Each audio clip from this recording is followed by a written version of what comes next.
It's the best day of the year. It's Blues opening day as the San Luis Obispo Blues welcome in the Coastal Dodgers, the first of many at Sinsheimer. We welcome you into the ballpark and into the broadcast booth. My name is Ryan Giacomini. I will be the play-by-play broadcaster this year, joined alongside by Addy Daudet. She will be doing the color commentary and will fill in for me occasionally on the road and maybe even for some home games. Before we get going with anything, I think it's only appropriate that we talk a little bit about ourselves, let the viewers know a little bit about us as we get prepped and ready for it should be an awesome summer. So, Addy, tell everyone a little bit about yourself. Yeah, for sure. Well, first off, I'm just happy to be here. It's my first season with the Blues, and it's going to be nothing but fun, I'm sure of it. But I just finished, I'm just about done with my second year at Cal Poly SLO. I've been majoring in journalism, working a lot with ESPN, especially with baseball these past couple of months, which has just been great. Got to see Ryan do his thing a couple of times in the booth there, so no, it's been awesome. I've been around baseball my entire life. It's just kind of how it is. I grew up in San Diego, Padres fan. Boo. Don't argue me on that one. Boo. Yeah, and I have a brother in the majors. He played at Cal Poly for a while, or in the minors, sorry. So yeah, I'm excited to be able to spend my whole summer just watching some good baseball. Yeah, definitely a no name on the Central Coast in the baseball world. Zach Daudet in the minors with the Astros right now after a couple great years at Cal Poly. For me, I'm Ryan Giacomini. You guys all know me. I've been here for the last 2 seasons, back for my third year. Taking over in Nate's shoes this year, doing the play-by-play broadcasting. You'll see me at almost every single home game and every single road game, except for the first couple of series while I still finish school in my senior year of college, graduating in a couple of weeks. Plenty of experience in the CCL. My 5th year, started with the Stompers, now here with the Blues. So yeah, that's a little bit about us. Baseball is about to get underway here at the ballpark as we are just about ready for first pitch.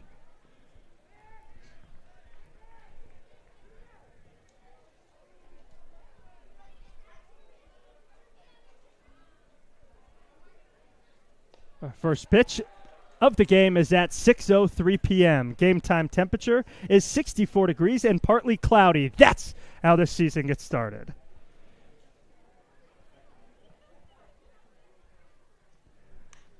This one's hit on a line to center. Racing in is Nahar, who will make the catch to get the first out of the game. Well, let's take a look at the lineup for the visiting Coastal Dodgers today.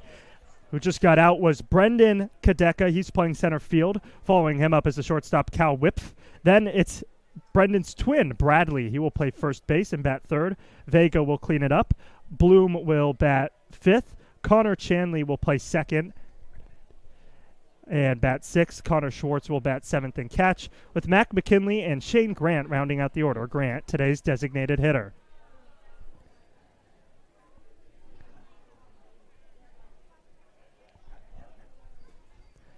Here's the 1-0. And it's a called strike. For the Blues on the bump today, it's Spencer Gallimore. Gallimore, a returning player for the Blues this year. Just finished up his redshirt freshman year with the University of Colorado, Colorado Springs. Head on the line again to Nahar, and he will make the out. Quick work of the first 2 batters, both flyouts to center field. Let's take a look at the defensive alignment for your San Luis Obispo Blues.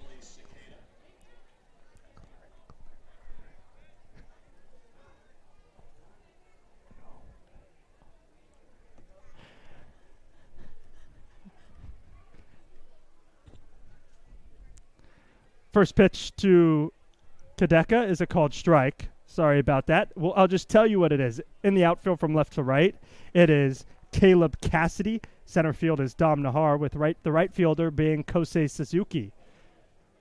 As here's the 1-0. It's swung on and hit on the ground. Too short. Brady Alves will glove it and crow hop to first to get the out. A 1-2-3 inning for the Blues, and their bats will come up in the bottom of the first inning. Nothing for the Dodgers. Blues up.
It's a 1-2-3 inning for Spencer Gallimore, and the Blues bats will come up. Let's take a look at the starting lineup as announced by head coach Dean Traynor. It's a mix of returning players and new guys. Leading it off is Dom Nahar.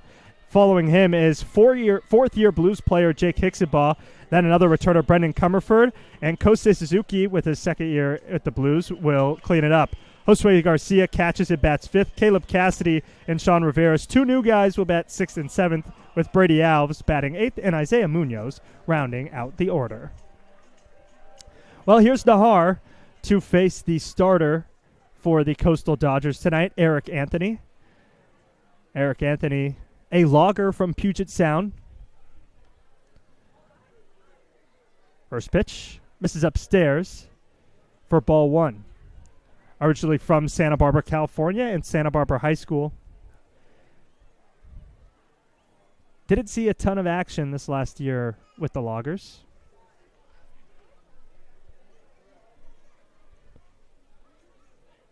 The 1-0 in the dirt.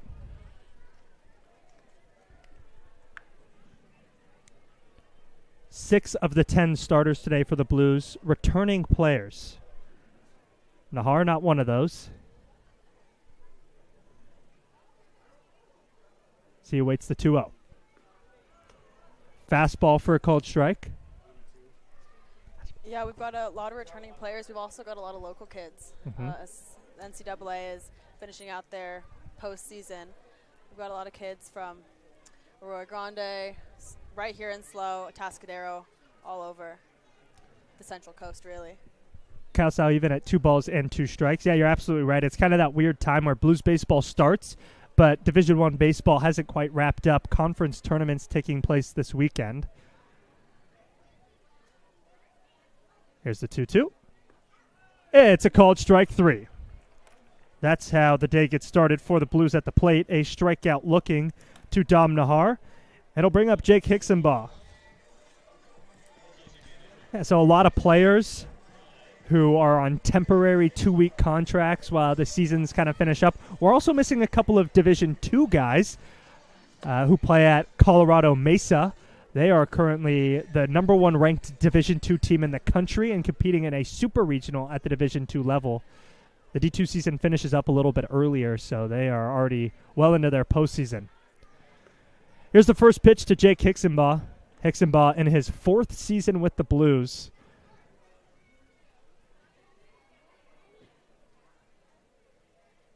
Started his collegiate career at Monterey Peninsula with the Lobos as he takes a strike. Last year, or last 2 seasons, I should say, Hicksonball led the team in stolen bases. In 2024, he had 22. Last year, he had 12.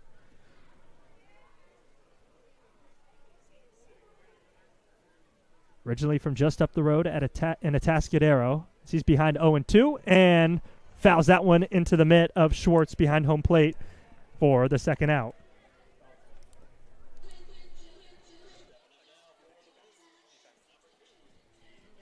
Let's take a look at the defensive alignment for the Coastal Dodgers in the outfield from left to right. It's McKinley, Brendan, Kadaka, and Vega in the infield from first to third. It's Bradley, Kadaka, Chanley, Whipf, and Bloom with Schwartz behind the plate, and Grant acting as the designated hitter tonight. Brings up Brendan Comerford, who takes a first pitch just below the zone for ball 1. Comerford, another one of those returning players in his 3rd season with the Blues. Hit the ball very well for San Luis Obispo last year. That one misses low. He didn't slug as much as we're necessarily used to. Only 4 extra base hits, but an average just shy of 300.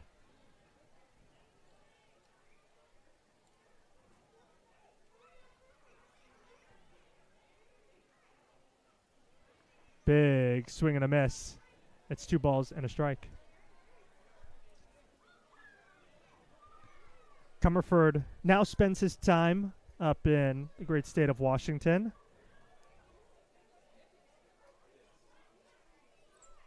Playing for the Gonzaga Bulldogs. As he hits this one on a line into left field, sliding on his knees and making the catch is McKinley to end the inning. A pair of strikeouts and some hard hit contact. Through an inning, nobody has reached base safely. We head to the second here on the Slow Blues streaming network.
It's the middle 3 for the Coastal Dodgers. They went down in order in the top of the first inning, just like the Blues did in the bottom of the first inning, as Spencer Gallimore misses the zone with his first pitch of the inning.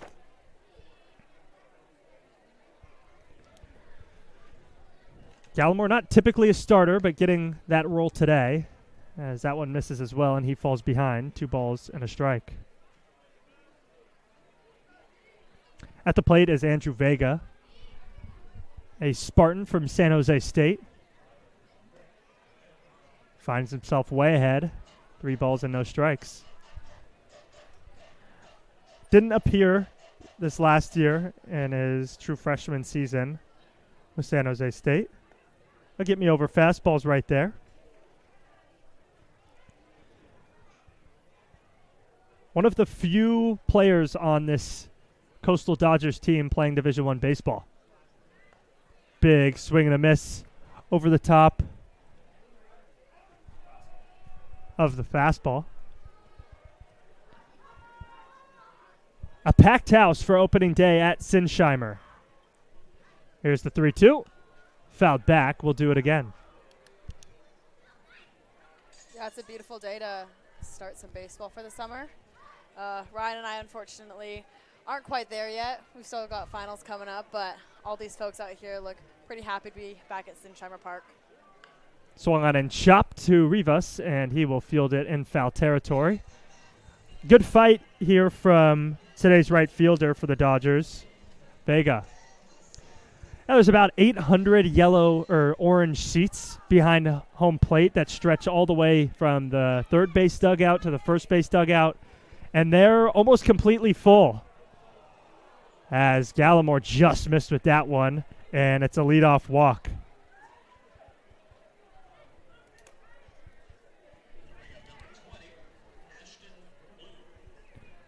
Bring up Ashton Bloom, today's third baseman. Now, all of those orange seats full. There's about 800, as I mentioned. And then the grass area, it's going to be hard to find a spot if you're coming in a little bit late. Pick off to first, not in time.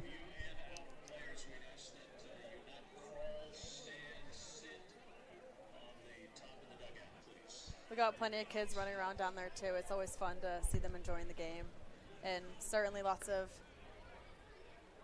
parents enjoying kind of having a place for just chill out, relax on a nice Friday evening. Yeah, well, once upon a time, we used to have a kids zone. This was way before even I was here. As this one's chopped on the ground to third. Comerford's going to go to second for one. The throw to first in the dirt, and Rivas can't scoop it out. It doesn't go too far. So staying at first base is Bloom, who reaches via the fielder's choice.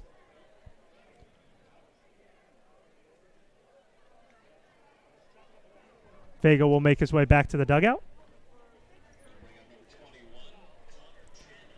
And it'll bring up Connor Chanley.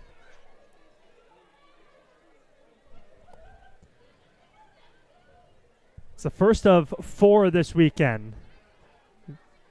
Opening day at Sinsheimer. This one's fouled back. Tomorrow, another game against the Coastal Dodgers. 6 p.m. start for that one. We will be live at right around 5:50 with the Ancient Owl pregame show. The final 2 games of the series, of the weekend, I should say, against the West Coast Kings. Gallimore's changeup misses down low. The Aces are free. A ball, a strike, and an out with a runner on. Sunday's game is a 4 o'clock start. And then Mimosa Monday at the ballpark, a 2 o'clock start. On the ground to first. Rivas will go to second for one. Hurry back to his bag, stretch, and make the play. That's the double play the Blues were looking for, and there's a teddy bear for a fan. Down in order once more are the Dodgers, and the Blues come up, and a 0-0 ball game, bottom of the second.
That's the bottom of the second inning. Still no score here at Sinsheimer on opening day at the ballpark. It'll be Kosei Suzuki who will lead off the inning. 4-5-6 due up after two Blues struck out in the first. Kosei Suzuki is going to have the first hit of the Blues season. Nestles it into center field, and that is a leadoff single. Willie just came in and did exactly what we needed to get a little action out here for the Blues, and the fans seem to love it. Kosei is a guy who likes to attack early in counts, and he had a great year as an explorer at LaSalle. Batted just shy of 250 with 5 home runs and 9 doubles after raking at Franks Phillips College for 2 seasons. Now it brings up Josue Garcia, a Bulldog from Allen Hancock. First pitch misses away. Had a phenomenal year with Allen Hancock, batting .361 with 20 extra base hits, and earned himself a first-team All-Western State Conference nod. Suzuki takes off. Throw to the plate is a called strike, and Suzuki has a stolen bag easily. Suzuki not necessarily known for his speed. He had 0 stolen bases last year with the Blues, but he did have 6 this last year at the Division I level, so maybe something he's been working on a little bit recently.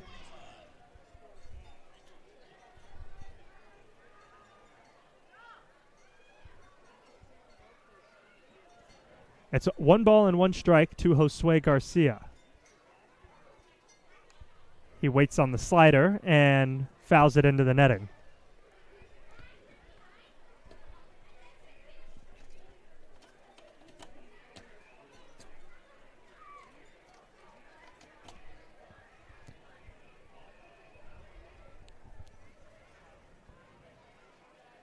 Suzuki standing straight up off second base as the pitch comes home, and Garcia stays alive. Eric Anthony, the starter today for the Coastal Dodgers. Played in the Northwest Conference, a Division III conference with the Loggers.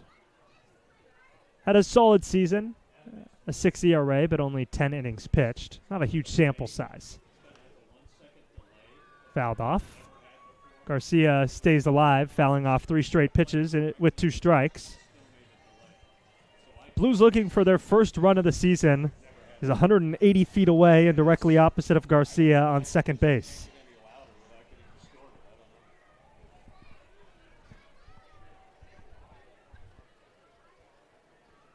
Left on right matchup, one of just 2 lefties for the Blues. And it's a big swing and a miss. Strike 3, third strikeout of the day for Eric Anthony.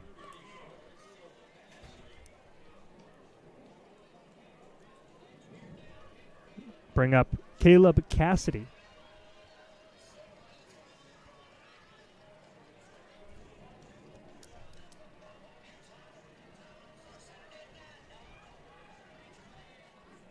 D3 on D3 action right here. Cassidy is a sage hen with Pomona Pitzer. First pitch is fouled off. Another local kid from Solvang, California. Santa Ynez High School graduate, just 3 years ago now, going into his senior season with the Sage Hens.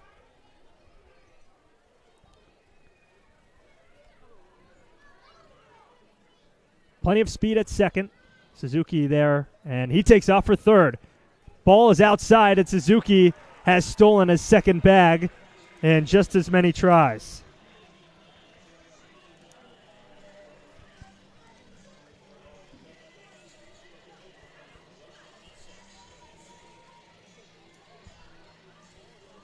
Dean Traynor is typically the type of manager where he's not going to give the steal sign. He's going to let you go if you think you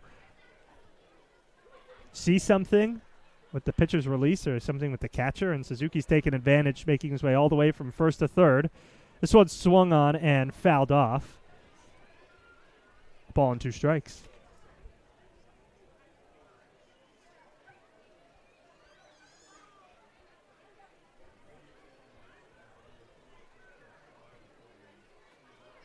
The infield slightly shifted to the pole side with the first baseman 10 feet off the line.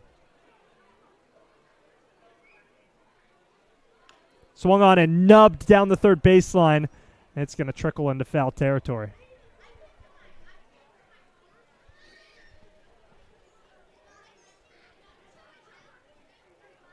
As you said, Cassidy is from Solvang, which I would consider pretty local to Central Coast, only about an hour south of here. And if you haven't been, it's a real fun little town. Very inspired by German and Dutch architecture, I'd say. Real fun place, though, to do a little day trip. Almost directly between here and Santa Barbara. Yeah, up in those Los Padres mountains. Swung on a miss.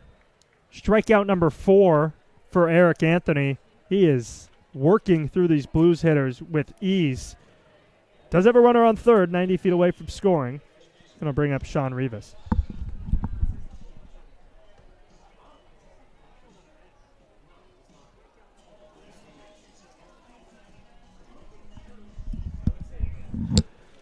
Sean Rivas, today's first baseman, one of the temporary players on the team, signed a 2-week contract to help out while those Division I guys are finishing up. But he's going to have the first RBI of the Blues season, and that's going to make the fans happy because when the Blues score, you score.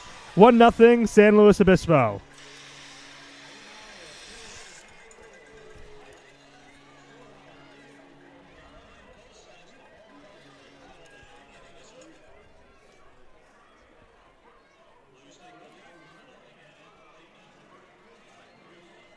Blues on the board in the bottom of the second and now lead at 1-0. Inning not over as Brady Alves, another returning player for the Blues,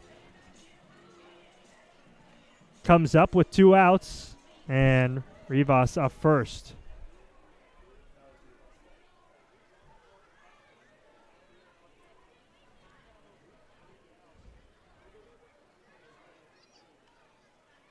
Alves swings and misses at a first pitch fastball.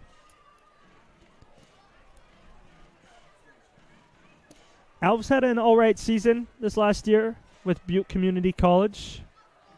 223 batting average.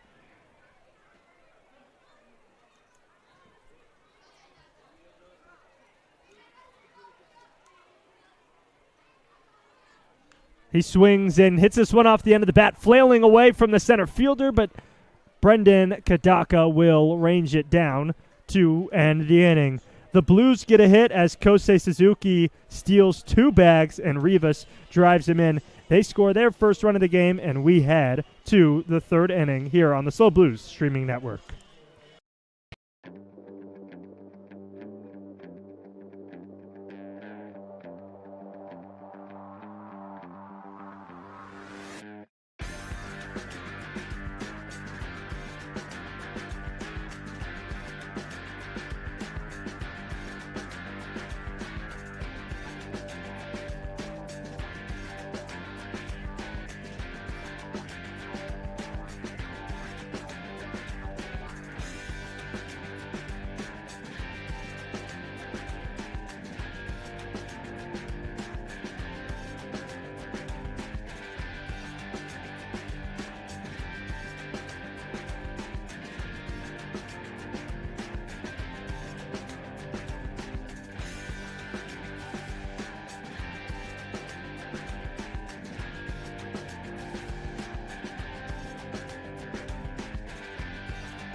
It's the top of the 3rd inning. Spencer Gallimore back out there. Gave up a walk in the second. Got out unscathed, and it's 6 up, 6 down. Tyler Schwartz leads it off. He swings and misses to fall behind. No balls and 2 strikes.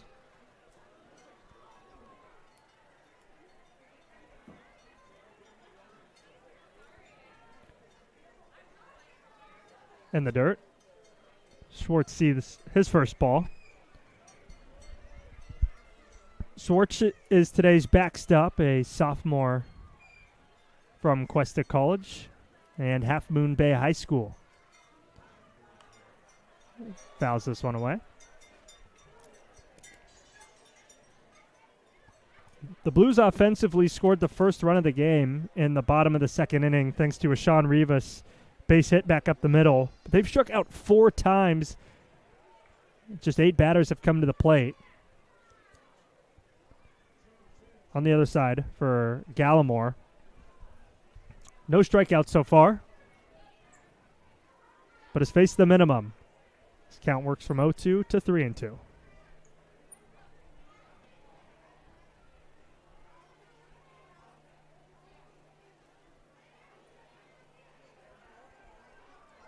Full count offering. Misses outside. Gallimore was ahead 0-2, and it's another leadoff walk for the Dodgers.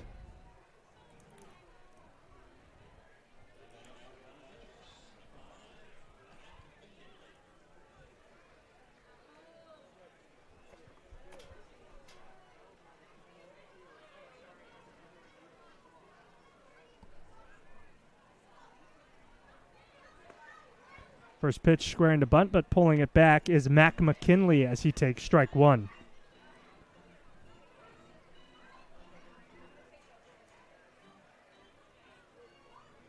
Gallimore now working out of the stretch, makes a quick move over to first. That's not in time.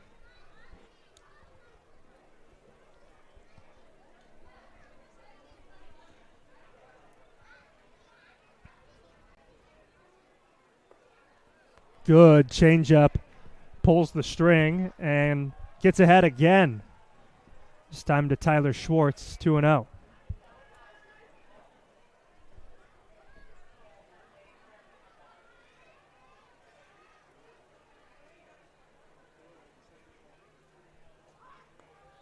Missing away now. McKinley, a vaquero from Santa Barbara Community College. Just 19 at-bats this last year. 3 hits in those 19 at-bats. Strike 3 called. Inner part of the plate. First strikeout of the season for the Blues, and Gallimore comes to Mac McKinley.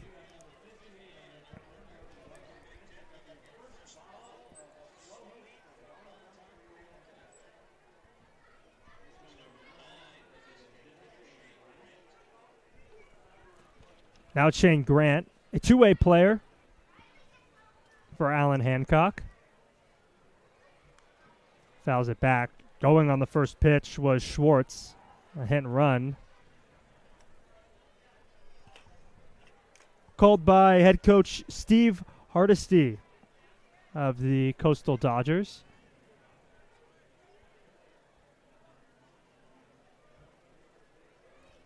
The 0-1 in the dirt. Garcia is able to block it.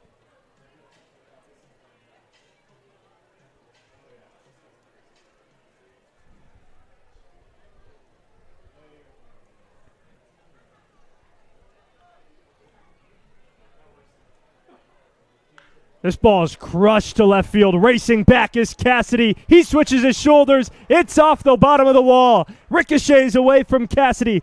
Getting held up at third base is Schwartz. It's a one-out double for Shane Grant.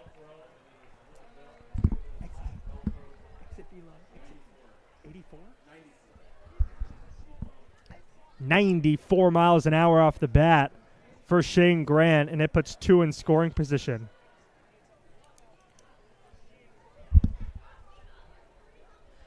Well, you can tell how hard that ball was hit, seeing Cassidy absolutely slam into the wall back by the warning track. Definitely is going to leave a bruise for tomorrow. And it's not going to feel good at all. There's no padding on that wall. It's straight plywood. First pitch to the leadoff hitter, Brendan Kadaka, is fouled away. Brendan and Bradley, who's batting third today, twin brothers. They are fraternal twin brothers, but not to worry, there are identical twin brothers on the team as well. Both pitchers, Eli and Ethan Silveira. They are identical. This one's fouled away. It's 0-2. Both left-handed pitchers, both 6'2". Eli's 195 pounds. Ethan is 190 pounds. They both went to the same exact high school, and they're both going to the same exact college. Will be Cougars next year with Cuesta. The 0-2, lazy swing, is fouled into the parking lot.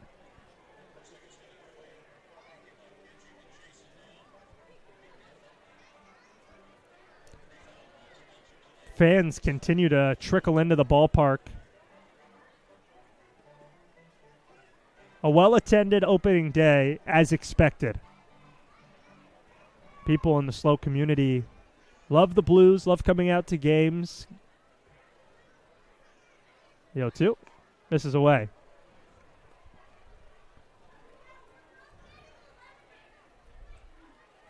The concession lines are getting long. The great thing, though, about at least the food concessions is you can order online and they'll text you when it's ready.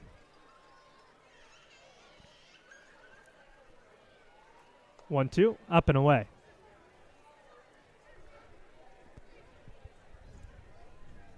One thing I love about being in SLO, too, is there's all types of sports fans.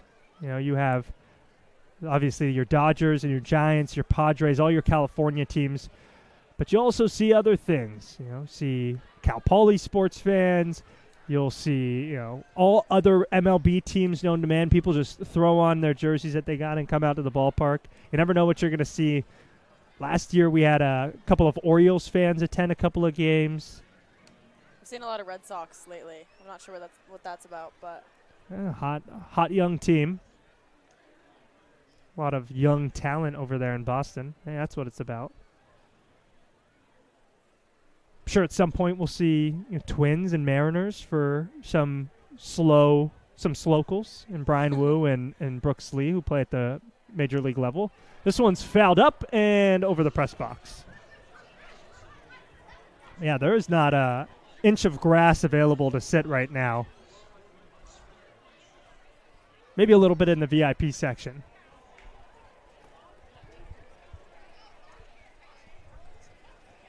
Full count, 1 out. Fouled away. This is a long at-bat working by Brendan Kadaka.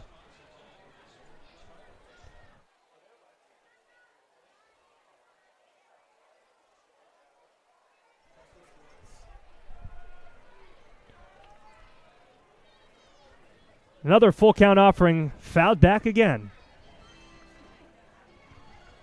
Yeah, he's really doing a job in the leadoff spot here, making the Blues pitcher really throw a lot towards him, wear that arm out, especially with two guys on base, both in scoring position.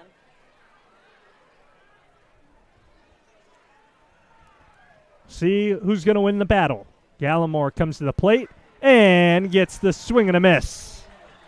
Second strikeout of the inning for Gallimore. Now it makes the job of Cal Whip a little bit harder.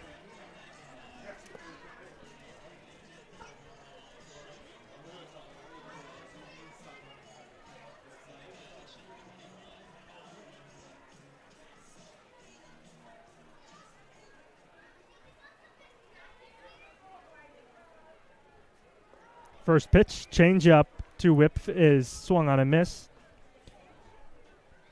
Whip flew out to Nahar in the first inning. Fastball for a called strike, too. Gallimore's doing a really good job getting ahead in the count today. He's just kind of got ahead and then thrown one too many waste pitches and put himself in full count situations. See what he does here in the 0-2. This one's a changeup in the dirt.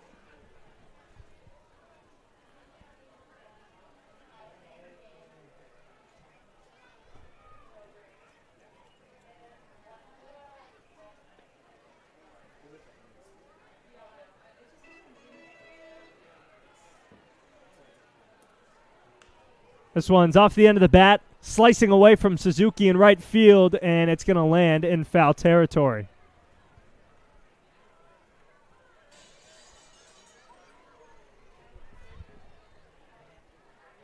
Do the 1-2 again.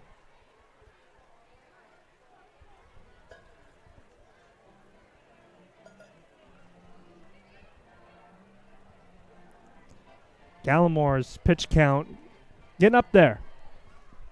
A lot of long at-bats. Pitch number 45 upcoming with the deuces wild. 2 balls, 2 strikes, 2 outs with 2 runners on. And the second batter for the Dodgers at the plate. Swung on and laced foul.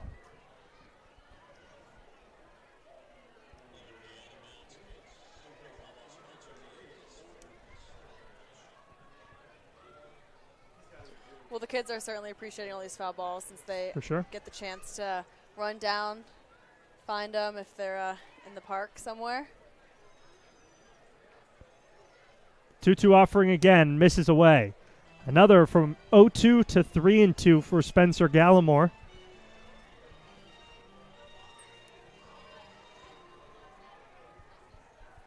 Blues infield playing as straight up as it comes. The middle infielder is halfway in between the infield and outfield as Gallimore will strike out the side. A leadoff walk, a 1-out double. Both runners get stranded, and the Blues maintain their 1-0 lead. Into the bottom of the third we go, right here at Sinsheimer.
Blues up 1-0.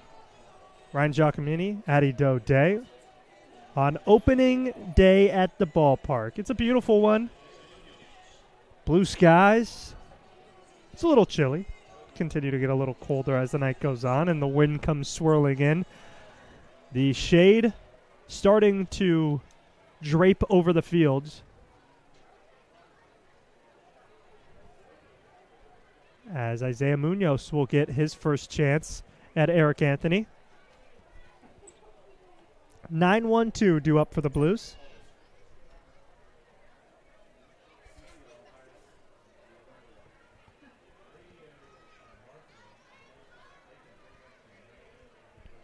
The 0-1. Slider down below. 1-1.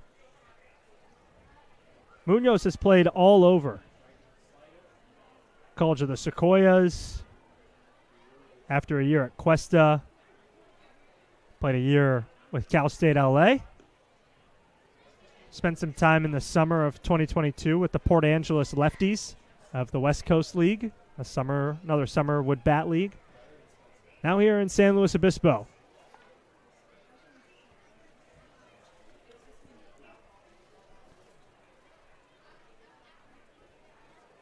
Two and one to him.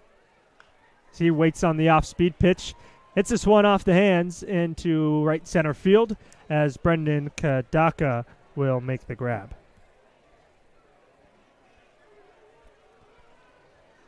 Brings back up the top of the order and Dom Nahar, who struck out looking.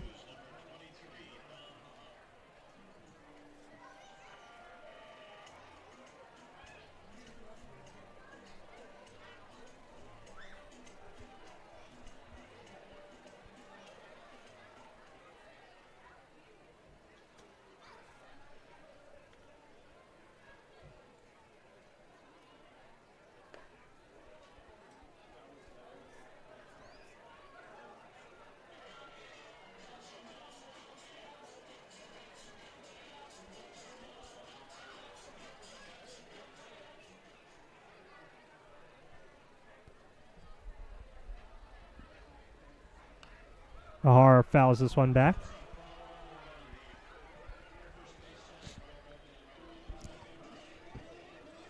Nahar has a kind of an interesting stance. He's slightly open, wiggles the bat, and then it goes directly vertical.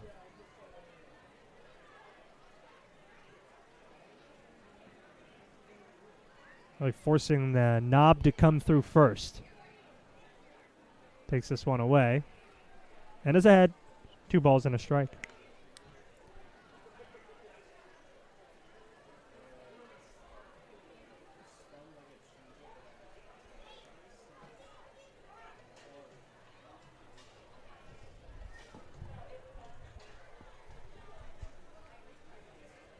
Two-one is fouled up and into the first row of the bleachers. A souvenir for a lucky fan.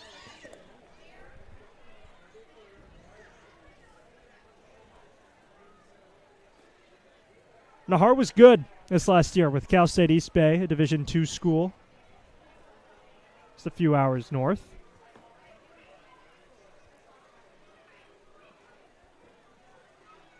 As he swings off the hand, diving stop by Bloom. His throw across the diamond is offline. A one-out hit for Dom Nahar, his first of the summer. And it gives Jake Hicksonbaugh a base runner. If Dom Nahar does not steal second base, Addy, I would be so surprised. Well, it seems we already like to steal bases. In the first inning, we saw Suzuki take second and third, putting him in scoring position, which seemed beneficial for us with the score now 1-0. Yeah, well, Dom Nahar in his 2 years with Cal State East Bay has 44 stolen bases. Wow. Doesn't take off first pitch, and Hicksonbaugh watches it away. Hicksonbaugh last season with the Blues got just under 100 plate appearances, 20 hits and 82 at-bats, 244 batting average, just 2 extra base hits, both doubles. And Nahar's not going to get a stolen base for this, but it squirts away. He's rounding second and heading for third, and a 180-foot wild pitch.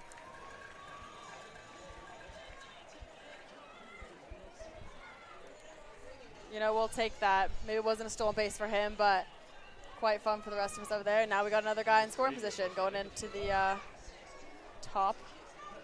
bottom of the third, sorry. Blues looking to tack on an insurance run.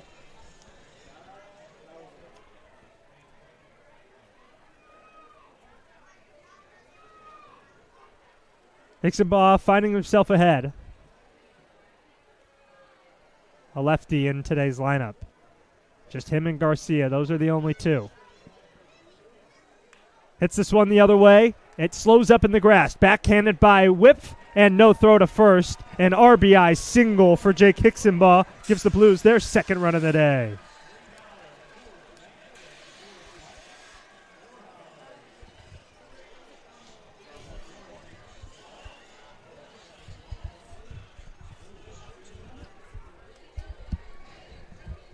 Brings up Brendan Comerford.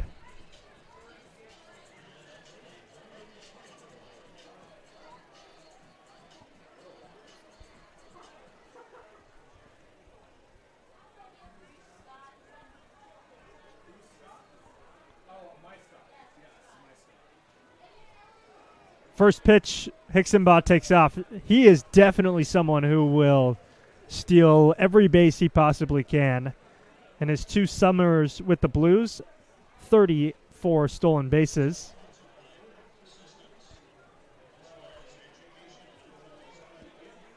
Last year with the Thunderwolves, Hicksonbaugh had just 3 stolen bases. As we're going to have a meeting on the mound. There is a right-handed pitcher getting loose for the Dodgers.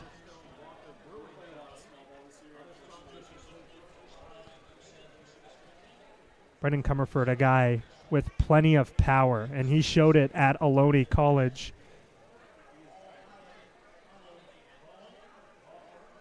In his 2 seasons with Ohlone, he crushed 27 home runs, 3 triples, and 31 doubles. Had a career .688 slugging. That's pretty good.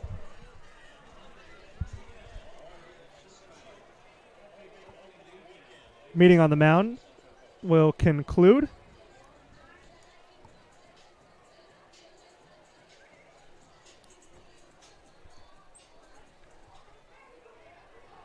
It's already 1-0 to Brendan Comerford. He takes this one upstairs, and it's 2-0.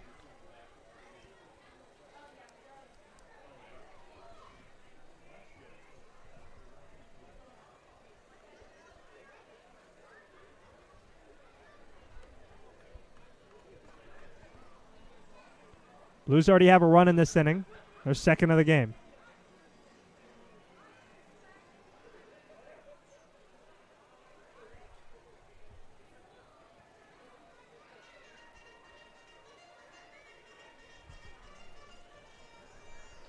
With only 1 out in the inning and someone in scoring position, Comerford really has the opportunity to get either push Hicksonbaugh around or get on base and let Suzuki do something.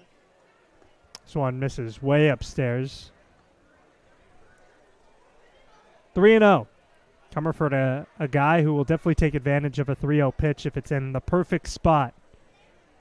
Plenty of power. Knocked one out last summer here at Sinsheimer. Straight down the line over the 335 sign. As he takes that one for a strike. This is a really hard ballpark to hit it out at. The wind not blowing too hard right now. Now's not a bad time to do it, but later in the game, they'll get heavy winds that make it really difficult, and it's not a small yard. 335 straight down left field, 395 to center, and 335 over, or 320, excuse me, to right.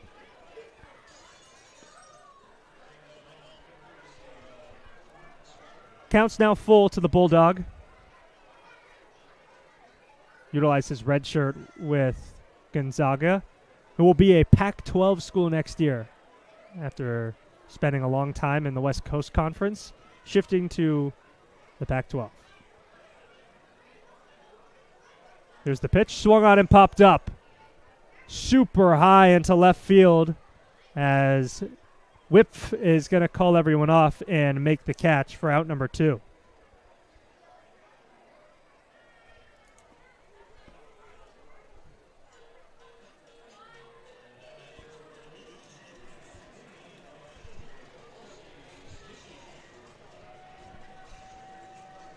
Brings up Kosei Suzuki.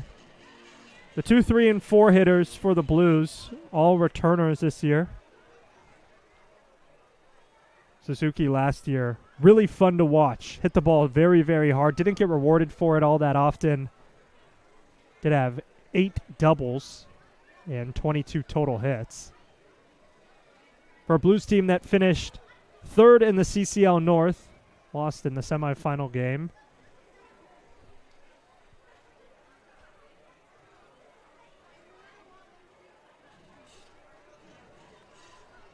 The Blues lead it 2-0 on opening day.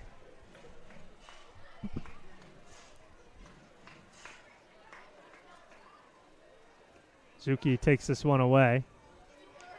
2 balls and no strikes now. Hicksonbaugh stands at second. He singled to drive in Nahar and then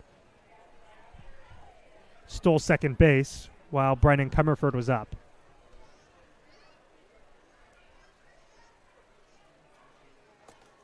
2-0. Swung on and popped up. This one's going to be in play, but a long run for everybody, and it'll drop right in front of the Blues dugout.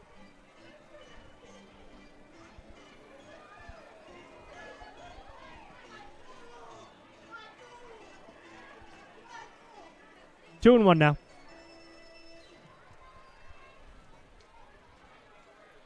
Suzuki, a transfer. This last year played at LaSalle.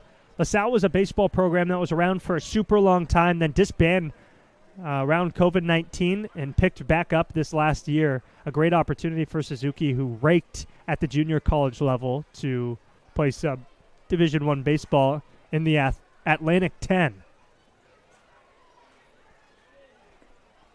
3-1 now.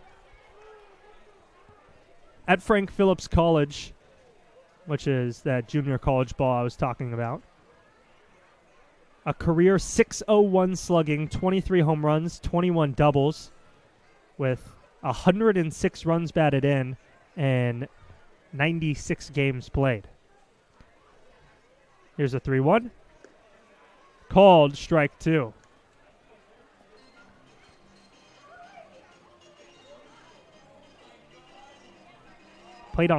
Played baseball on 3 different continents: Asia, North America, and Australia. Played in Australia for his high school ball. Started his career as a youngin in Asia, and now in North America. Hixenbaugh takes off. It's ball 4 as it squirts away from Schwartz. Hixenbaugh will stay at third base.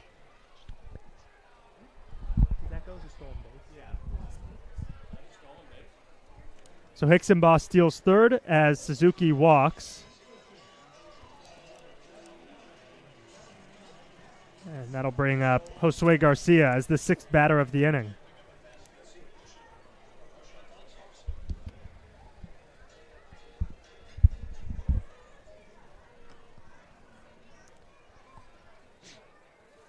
Runners on the corners, 2 outs. Garcia, first pitch, laces this one into left center field. Going back on it is McKinley, and he will flash the leather to make the final out.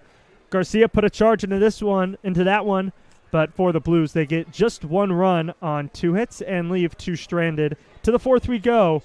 Don't go anywhere. We are on the SLO Blues streaming network.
To the top of the 4th we go. The Blues have put together 2 nice innings offensively and lead it 2-0.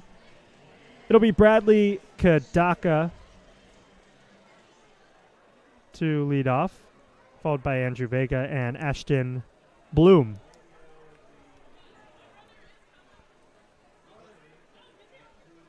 First pitch, Gallimore gloves it and will underhand toss it to first. 1 pitch, 1 out. That's exactly what the doctor ordered for Gallimore.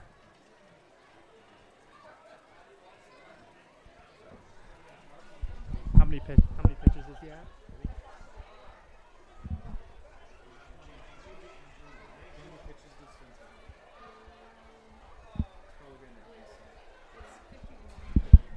Gallimore just threw his 51st pitch. Here's 52 as it's fouled back. Second time through the order for the Coastal Dodgers.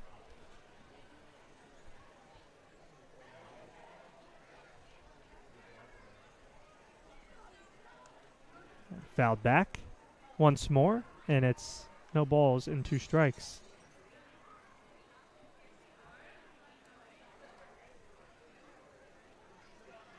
Blues are the first CCL team to have games this summer. This one misses away. A lot of the other teams will start in early June. The Stompers start their season next weekend. For the first couple of weeks, the Blues play some non-conference matchups. It's 1-2. This is away, 2-2. Earlier mentioned the Dodgers today and tomorrow. The West Coast Kings will come into town for Sunday and Monday of this week. And then next weekend, Blues host 3 more games against the Santa Maria Indians. So it's skied into right field. Suzuki is going to have a long run into foul territory and will make the grab.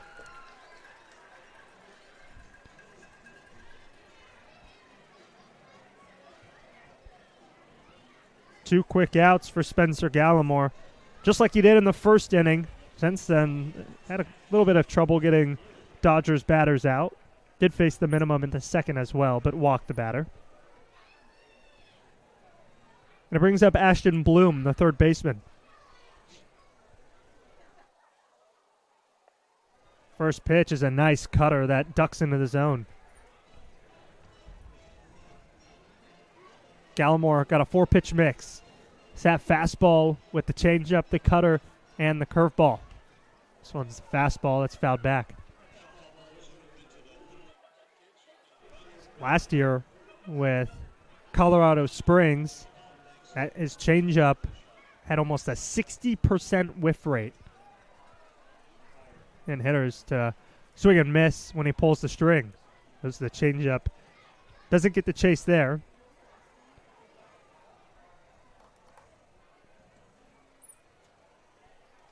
Yeah, it takes a special kind of pitcher to be able to pitch out there in Colorado with the elevation. Fouled off. Yeah, talking to Jake Hicksenbaugh earlier, he was talking to me about how he's already missing the no elevation baseball. The ball just flies so much differently here. He said during batting practice he got into a ball and it just went nowhere because, he's used to balls just flying in Mesa. And for him, I should say, he plays with Colorado State University Pueblo. Hicksenbaugh and Gallimore, familiar foes. They played each other this last year in the Rocky Mountain Athletic Conference, as this one's going to be playable for the first baseman, Rivas, but he drops it. It's a fair ball and an error.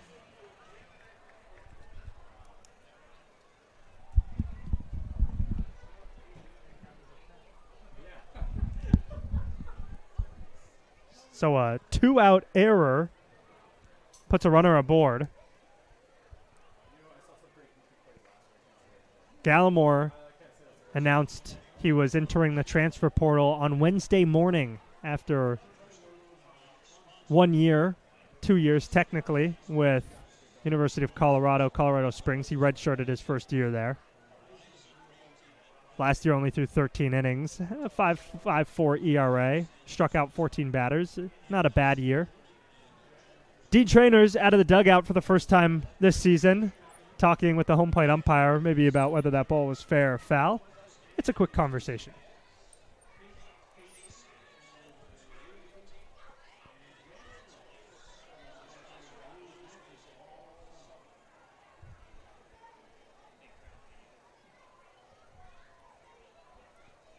So on first is Ashton Bloom.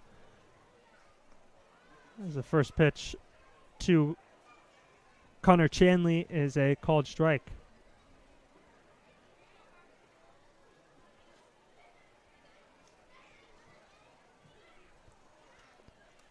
huge swing and a miss, and it's 0-2. Chanley just finished up his high school career with the Knights of St. Joseph, a Cal State Fullerton commit.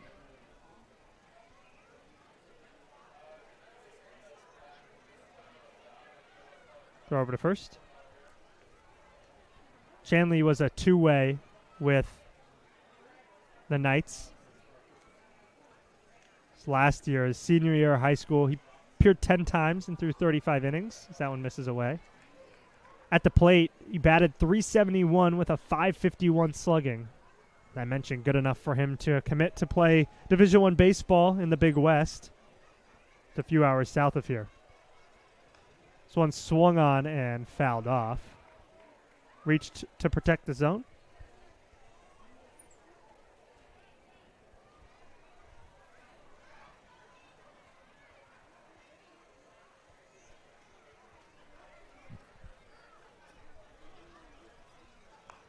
This one hit off the hands. It's a nubber, and it just trickles over the head of Munoz at second base. Going first to third is Bloom, and he will get held up after Nahar bobbled the ball in center. 2 straight base runners reach with an out, and now they're on the corners. Good chance for the Dodgers to cut into the lead.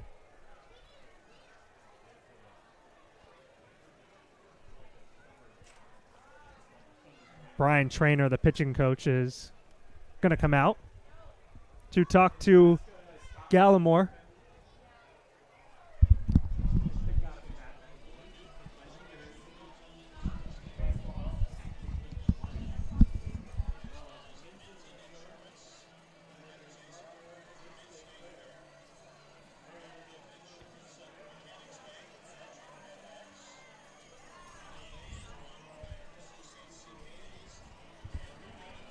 There is a right-handed pitcher getting loose for the Blues. We'll let you know who that is in a second.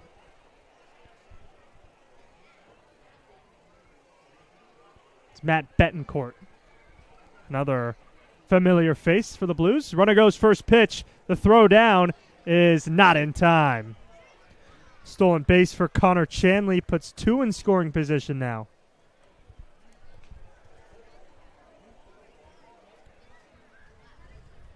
Gallimore started the inning off really strong with back-to-back outs, one coming from a strikeout. This one's hit on the ground. Going to be a tough play as Brady Alves can't field it. An error is going to score the first run of the game for the Dodgers. It'll be an unearned run for Spencer Gallimore. Not getting a lot of help from his defense out there. Second error of the inning.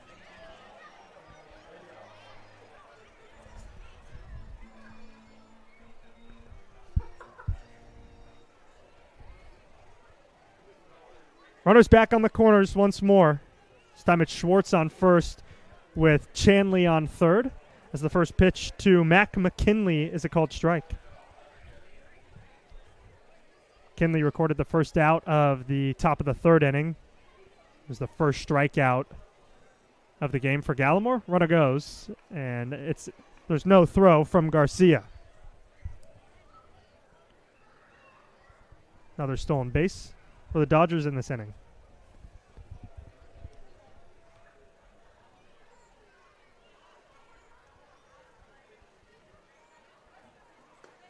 One is a good cutter.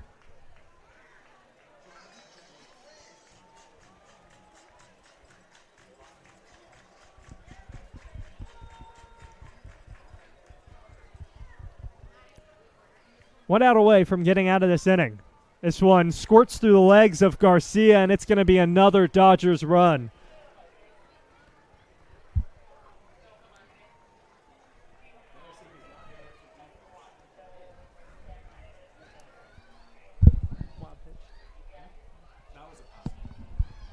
Passed ball scores the second run. If this inning doesn't end on this pitch, I'll give a recap of how the Dodgers have scored 2. The deuces are wild. It's ball 3. So, 2 outs early. A ground out to the pitcher and a fly out to right. And then Bloom reached on an error. Chanley reached on a base hit that could not have been hit more than 65 miles an hour. Stole second, reached third on a pass ball, as that's going to end the inning. And then an error scored another run. And that's how the Dodgers got 2 runs. Mac McKinley strikes out for the second time. As we go to the bottom of the 4th inning, the Blues will look to strike back. We're now knotted up at 2-2.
Two-two ball game.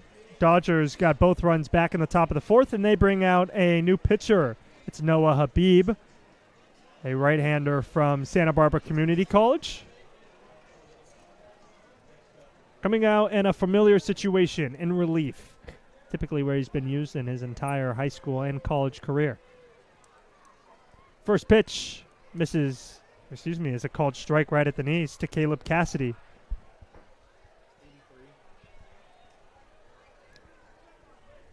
83 miles an hour on the first pitch.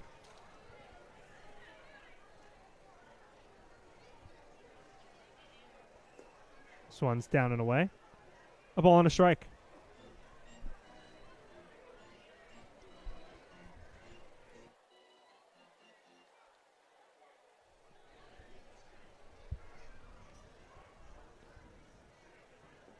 Down low.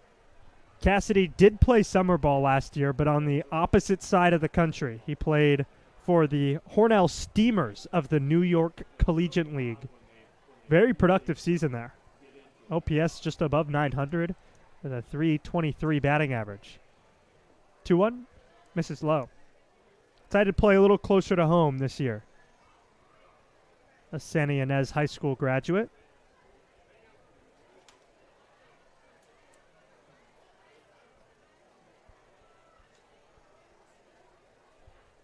Here's the 3-1. He hits this one off the hands and into center field. That's going to drop for a base hit. A leadoff hit for Caleb Cassidy, his first of the summer.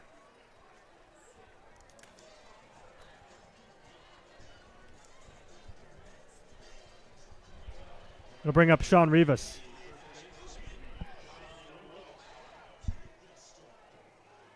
Rivas had the first RBI of the season, an RBI single in the second that scored Kosei Suzuki.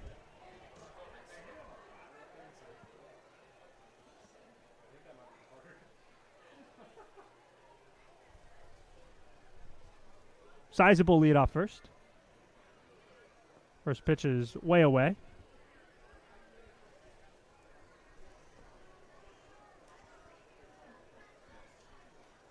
Rivas batted just under 300 this year with the Cougars. another local guy from Paso and a graduate of Mission Prep.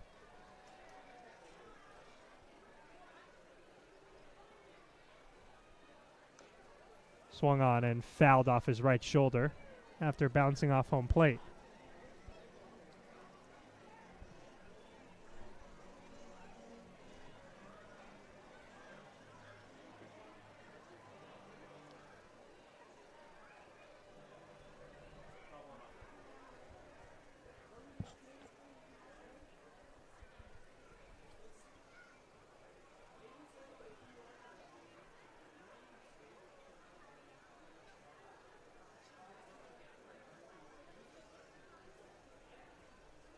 This one's hit the other way on a line. Coming in on it to make the play is Vega for the first out. Just got that one a little off the end of the bat.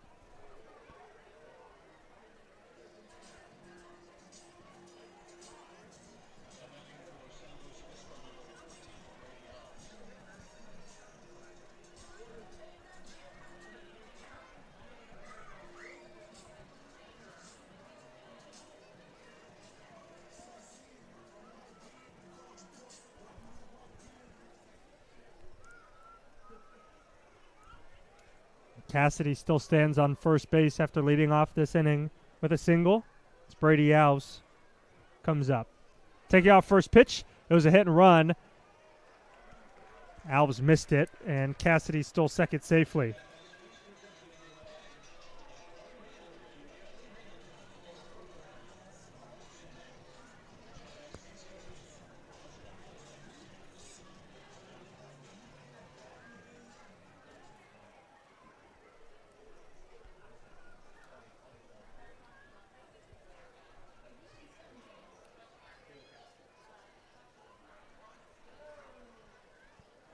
This one misses in the dirt, and Cassidy will move up to third on the wild pitch.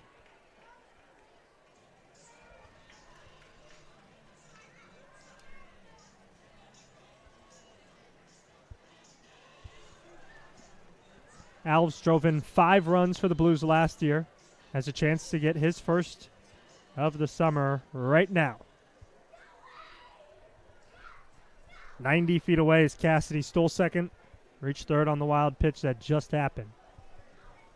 Here's the Aces free offering. It's swung on and just barely tapped to third. It's going to get the run across as Alves is thrown out at first base. An RBI ground out is how the Blues grab the lead back.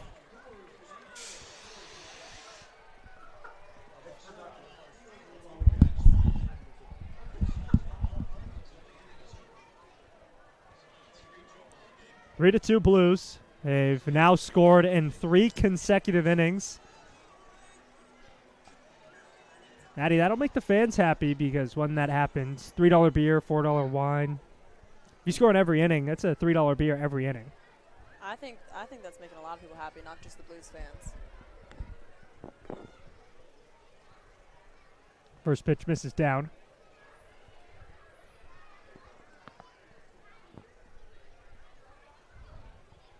Isaiah Munoz, another one of 2 temporary players for the Blues in the lineup today.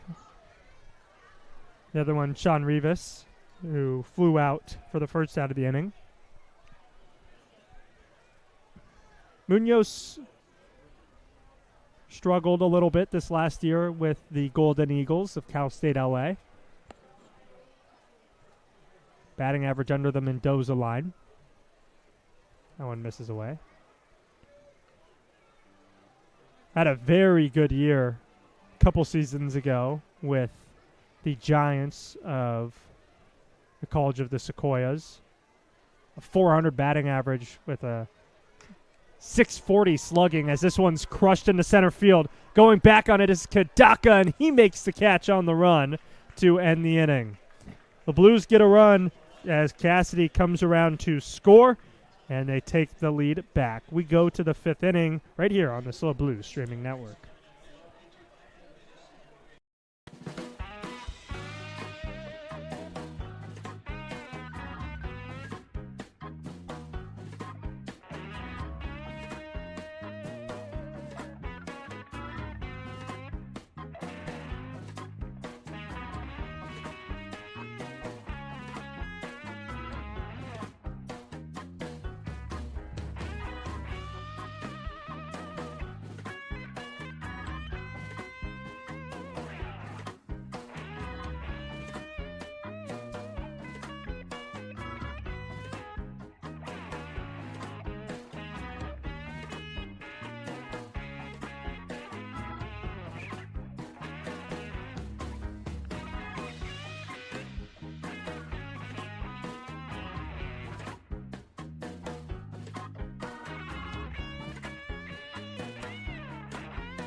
Blues take the lead back. They've scored in 3 consecutive innings, and Gallimore hands the ball over to Matt Betancourt, another returning Blues player. Will come in out of relief. His first pitch is crushed to left center field. Going back on it is Cassidy. He now has a beat on it just in front of the warning track and will make the catch. 1 pitch, 1 out. Shaden Grant has hit the ball hard twice this game. Both to the same spot, too, so we can tell he likes the left side. Definitely pulling the ball a lot. For Gallimore, his final line, 4 innings pitched, 2 hits, 2 runs, but neither of them earned, with 2 walks and 4 strikeouts. Solid start. He will receive a no decision for the game, as he didn't quite get into that 5th inning.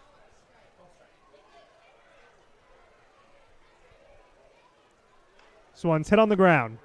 Comerford cuts off Alves, makes the throw on the run. It's a strong one, and that is the 2nd out of the inning. 2 quick ones.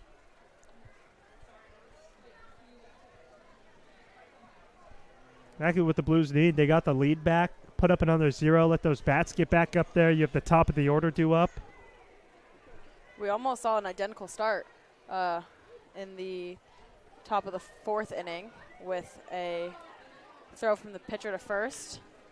On a line and past Alves for a hit. Cal Whipf has his first hit of the day. 3rd Dodgers hit. Yeah, 2 very quick outs in the top of the 4th inning for Gallimore, and then 2 very quick outs in the 5th inning for Matt Betancourt. Only difference so far, the error in the 4th, a base hit for Whip, is how the Dodgers got their 2-out base runner. And it brings up Bradley Kadaka.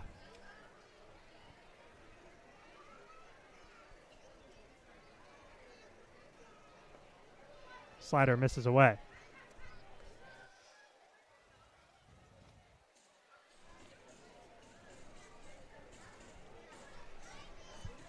Kadaka going into his redshirt sophomore season with the Vaqueros.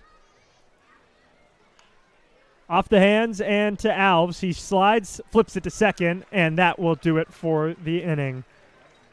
A 2-out hit gets stranded, and we're halfway through at Sinsheimer. It's opening day at the ballpark as the Blues hold a 3-2 lead.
Quick inning for Matt Betancourt in his first inning of work. The Blues come up in the bottom of the 5th inning, led off by Dom Nahar. He recorded his first hit as a San Luis Obispo Blue in the third inning and later scored on a base hit by Jake Hicksenbaugh.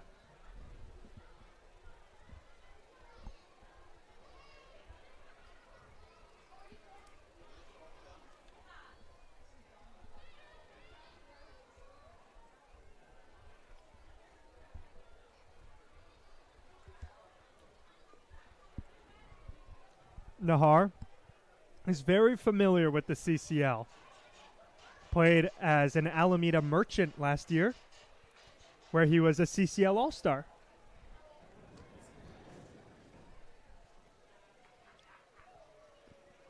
Two-0 is fouled up and to the porta potties. Sun really starting to set now. The shadows have consumed about half of the field. You can tell by the fans starting to pull those sweatshirts and jackets out. The sun's stealing their warmth from them. 2-1. Misses away. Now 3-1.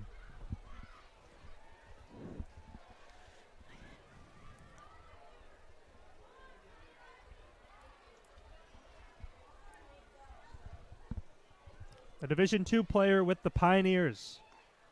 He takes a strike. 2 years ago now was named the Cal State East Bay Male Freshman Athlete of the Year. Led the baseball team that year in runs and stolen bases. His stolen base mark of 23 was also good for second in the entire conference that year. This one's hit off the hands and popped up in the infield and playable. And Bloom will come down with it.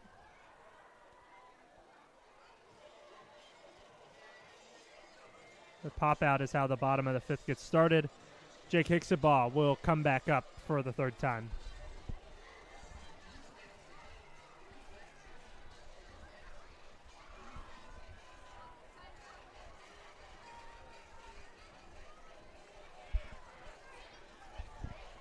Hicksenbaugh also 1 for 2. Also has a single and a strikeout. First pitch to him is a big swing and a miss. Hicksenbaugh is a guy who for the last couple of summers with the Blues and even with the Lobos at Monterey Peninsula, he hit the ball really hard a lot but didn't get rewarded for it. Finally paid off this last year with the Thunderwolves of Colorado State University Pueblo. This one in the dirt. At the Division II level, Hicks batted .319, 37 hits and 116 at-bats, scored 37 times, 9 doubles, 3 triples, 2 home runs, good for a .500 slugging. Also was seeing the ball a lot better. 25 walks to his 21 strikeouts. That number last summer with the Blues, 22 strikeouts to 12 walks. So definitely saw an uptick there in his walk to strikeout ratio. Here's the 2-1, up and away, 3-1. Well, he had quite a exciting at bat the last time he was at the plate. Hit to get him to first base, and then stole to second and third, and 3-1, fouled off. Hicksenbaugh's a guy who he's going to steal a lot of bases. Him and Dom Nahar are going to compete for the team lead in stolen bases. Kosei Suzuki has 2 as well. Caleb Cassidy with 1. Blues have 5 total in this game.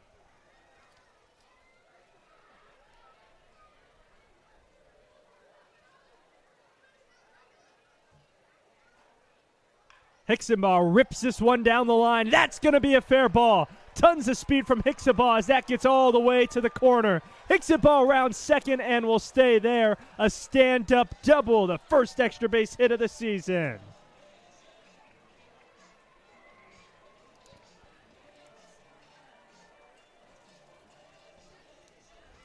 This is a new and improved Jake Hicksenbaugh from what we're used to the last couple of seasons. That's a good way to get it going. He only had 4 total doubles in almost 200 plate appearances with the Blues over the last 2 years. Now, 3 plate appearances deep, he already has 1. Brings up Brendan Comerford.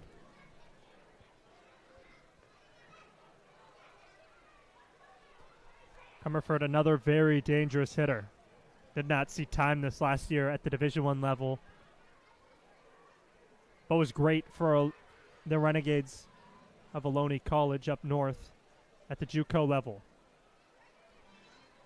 Swing and a miss.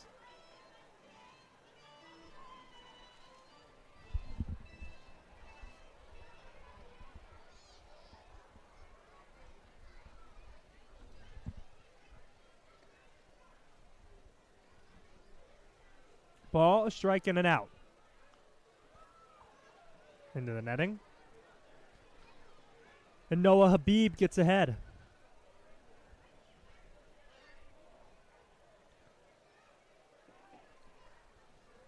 Comerford, a JUCO All-American, his second year at Ohlone. He boasted a .712 slugging.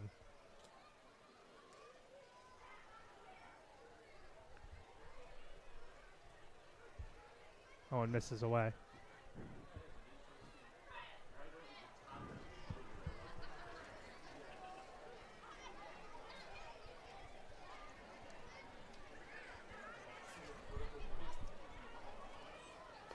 Upstairs, 3-1.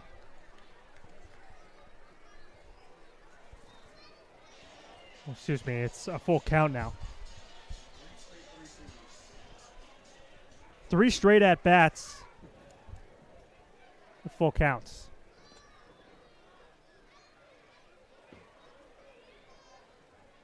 Swung on and fouled off at the plate. Comerford just barely tipped that one to stay alive.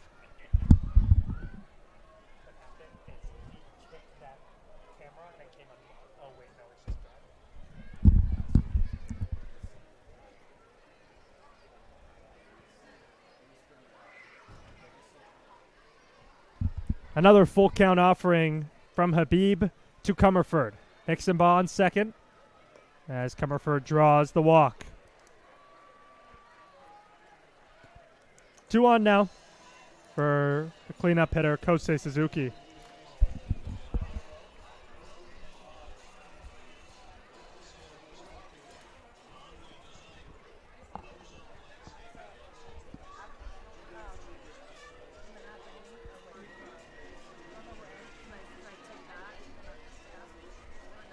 Yeah, I mean, we'll see. Maybe that one has enough.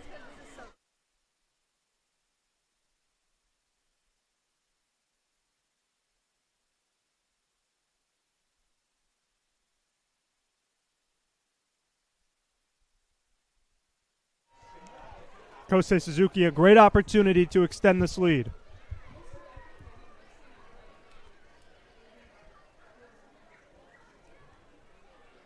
Both runners go. It's a double steal. The throw's going to go to second, and nobody's covering. Chanley keeps it in the infield, but it's going to be a successful double steal. There's Hixenbaugh's 3rd already of the game.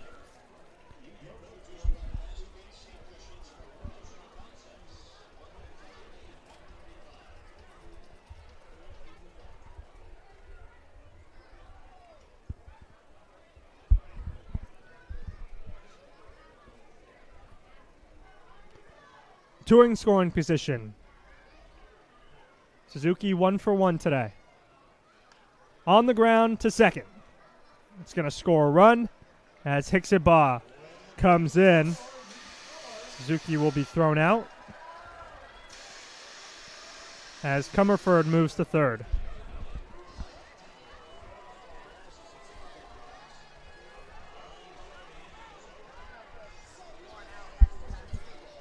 What we needed him to do. Getting someone in and 2 people on base, both in scoring position. Giving Garcia the opportunity to hopefully knock one more in for the bottom of the 5th inning here with the Blues.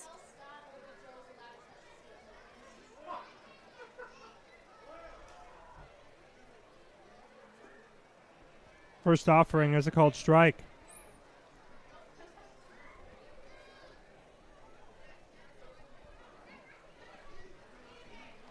Garcia 0 for 2, a strikeout and a fly out to left.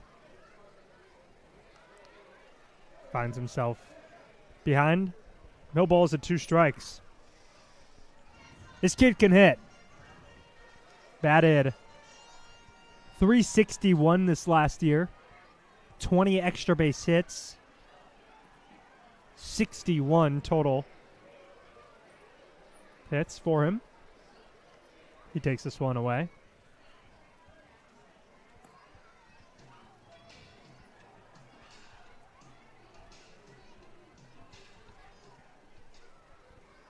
I was with Alan Hancock as a Bulldog. 1-2.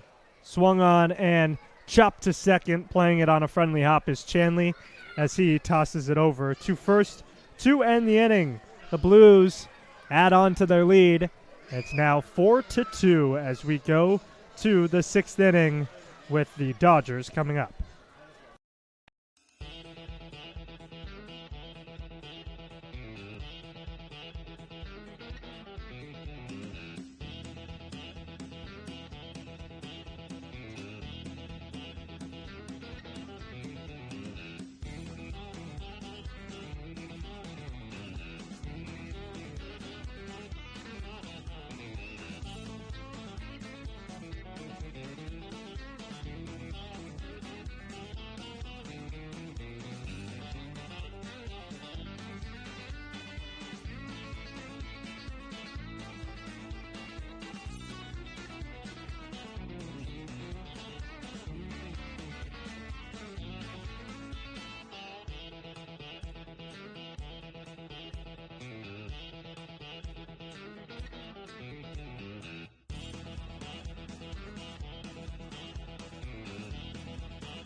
The first tennis ball toss of many just wrapped up here at the ballpark with the Blues up 4-2.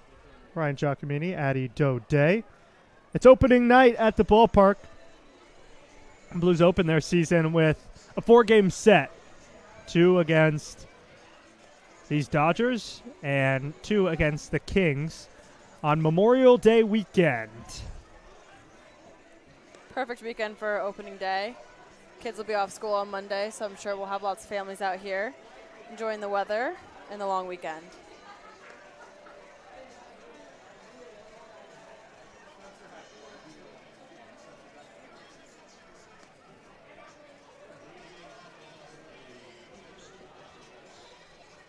It's the first of 34 games here at Sinsheimer for the Blues. Lots of baseball to come. Some good road action, too. The Blues will play their first road games of the season up in Sonoma on the 2nd and 3rd of June.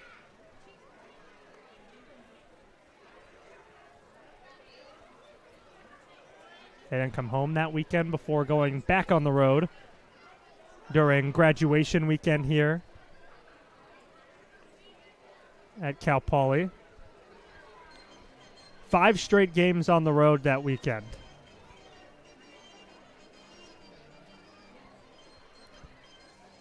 Starts at Menlo Park, then 2 at San Francisco, followed by 2 at Walnut Creek. That one misses away. The Blues have a very odd ratio of home to away games. This season, they play 34 home games.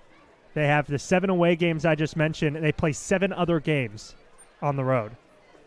Big swing and a miss. It's very top-heavy, too. We see a lot of those home games at the beginning of the season. We're home next weekend as well. And then we take a little break, but then I believe we're right back at it after that 5 away stand. Excuse me, I misspoke as well. 18 road games, not 14, but 34 at home, so you almost double the amount of home games to road games. That's still a very significant difference. Yeah. This one is crushed but foul. And it's mainly because of what the Blues do here at the ballpark, right? A very good crowd coming in tonight. Yeah, it's got to be fun for everyone, home and away. Mm-hmm. Blues are one of the only teams that do it like this in the entire conference. This one is swung on and hit off the end of the bat. It's going to trickle in for a base hit. Chugging for second base. And the throw is not going to be in time. It's a leadoff double for Andrew Vega.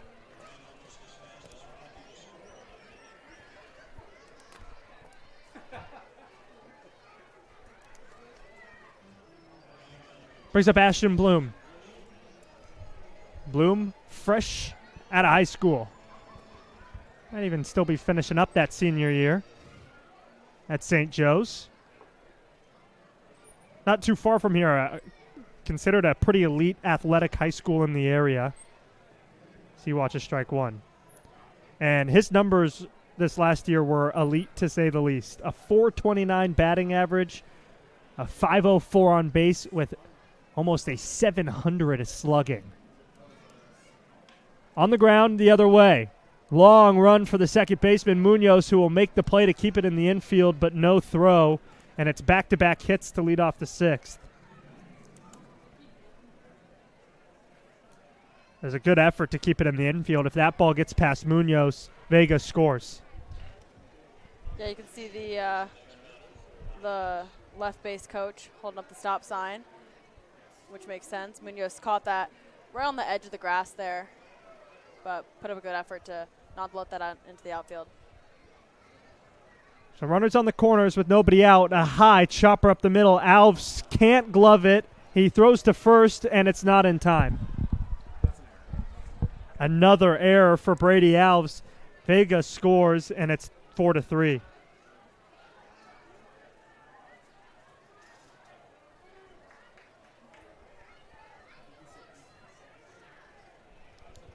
Huge stretch by Rivas at first base trying to get that down, but unfortunately it was just not in time. It's a pinch hitter now. Kieran Babi. Or Babai, I should say. Richard freshman from Santa Barbara Community College.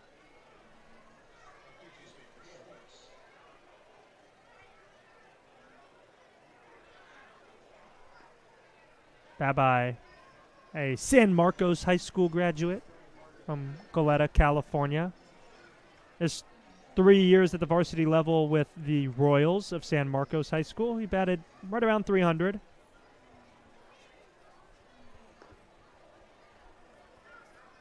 And finds himself ahead. It's 3-0. There is somebody getting loose for the Blues. Betancourt has found himself in a little bit of trouble here. That's a 4-pitch walk to load the bases.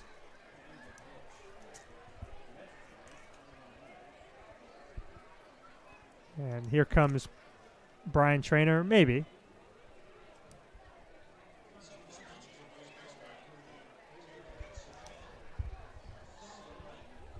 Some of the proud sponsors who make our broadcast possible: Ancient Owl Bottle Shop and Beer Garden, the YMCA of SLO, SLO County Golf, Studio Design Group Architects, La Cuesta Inn, Hotel Cerro, and Educational Employees Credit Union. Thank you to all of our lovely sponsors.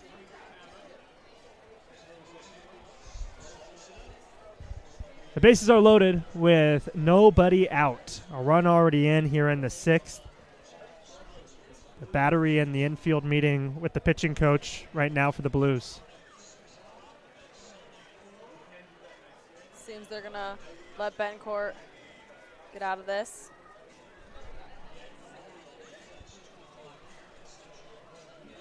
Another pinch hitter for the Dodgers. It'll be Anthony Ebert who is going to bat now.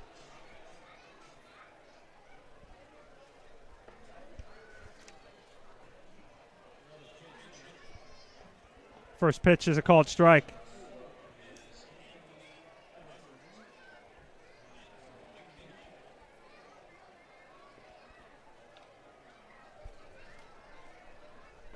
Second pinch hitter in a row. Another called strike.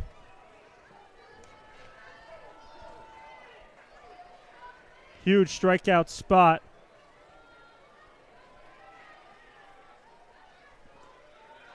Called strike 3. Morning, good afternoon, and good night, Anthony Ebert. That's how that's the first out of the 6th.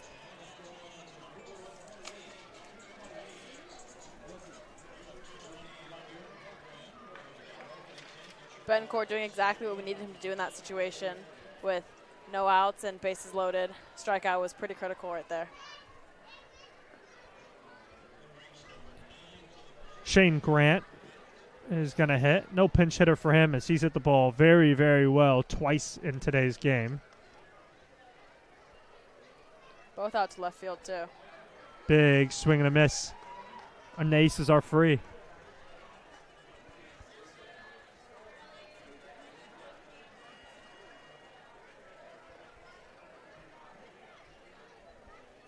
Another swing and a miss. A changeup. That fooled the designated hitter, and it's a ball and 2 strikes. Big swing and a miss. Another strikeout for Matt Betancourt, 2 in a row. We jump back to the top of the order. I'm not sure what they talked about in that mound visit, but it seemed to have turned something around. We've now got 2 outs in the top of the 6th with bases loaded. First pitch, called strike. Bloom is on third. Chanley is on second. And Babai is on first. Another swing and a miss. Good slider. Pounding the strike zone right now is Betancourt. He's an out away from getting out of a bases loaded, nobody out jam. And you can hear the fans. They seem to be just as excited. The 0-2.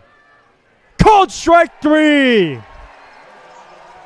Got in a jam, but able to work out. Strikes out to side to end the 6th inning.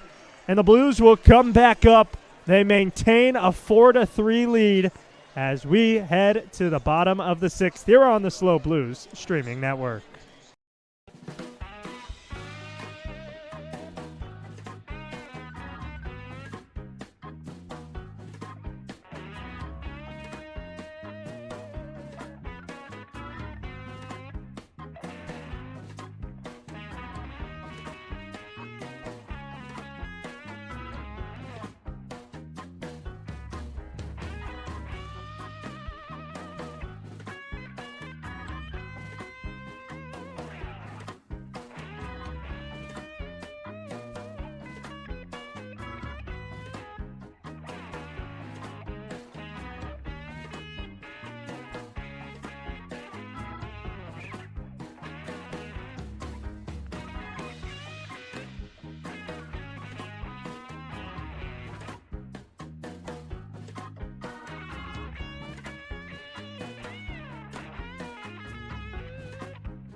Blues hold a 3-1 lead. A couple of defensive changes as Schwartz is out after getting pinch hit for Kieran Babai is going to stay in and catch. Anthony Ebert, who pinch hit for McKinley and struck out looking, is going to stay in the game and play left.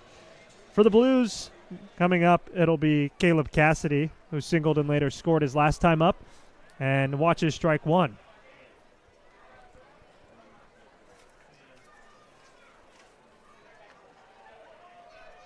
Cassidy has also recorded a steal already in this.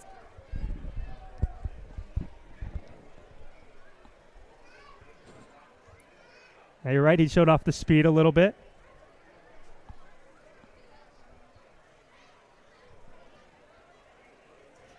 Struck out in the second as well.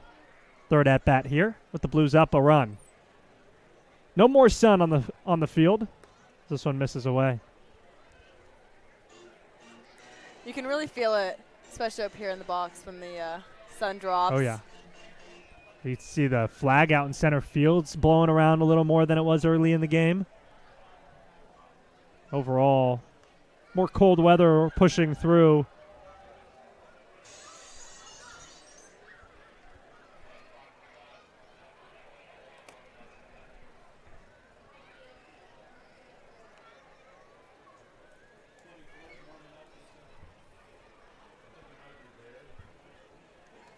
A lefty getting loose for the Dodgers as Cassidy goes down swinging for the second time today. It's Ethan Silveira, one of those twins I was talking about earlier.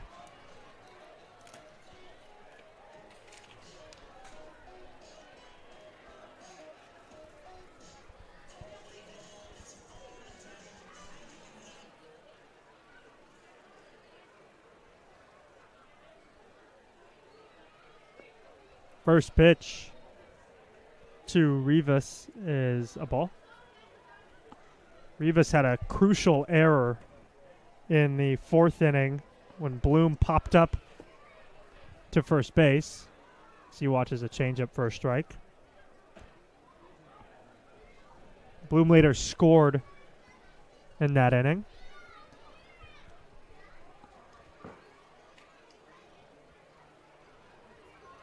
This ball is crushed, but just foul. And into the bus station out there. I don't know what you call it. Bus depot?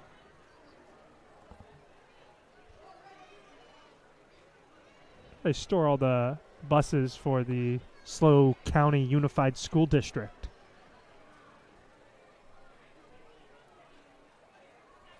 Two balls and two strikes. Rivas is one of the many Cuesta players we've got joining us with the Blues this summer. Cuesta snuck into the postseason this year with a 500, winning only one of their last 5 regular season games, and then unfortunately continuing that streak into the postseason,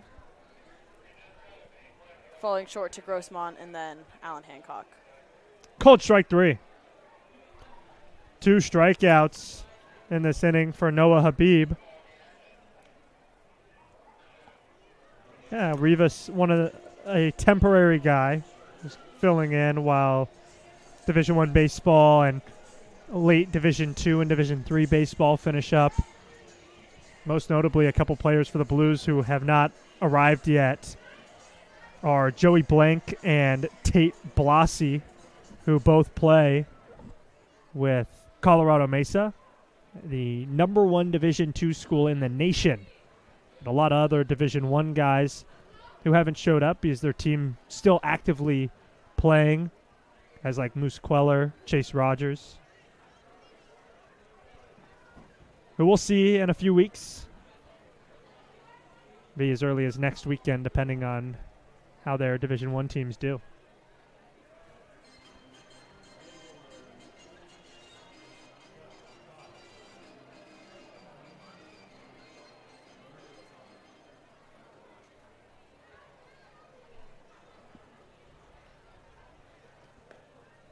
called strike. Well, Colorado Mesa has some ties to the Central Coast, just a little bit.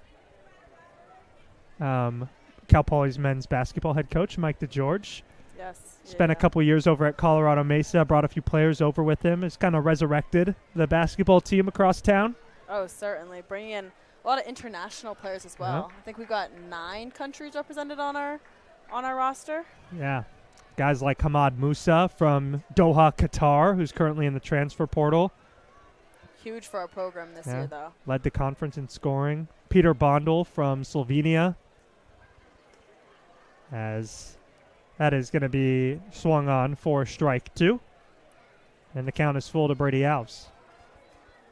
List goes on and on of international talent. Just a very small connection from Colorado Mesa to the Central Coast. Like I mentioned, a few other players who will be joining us in a few weeks as Alves draws a 2-out walk.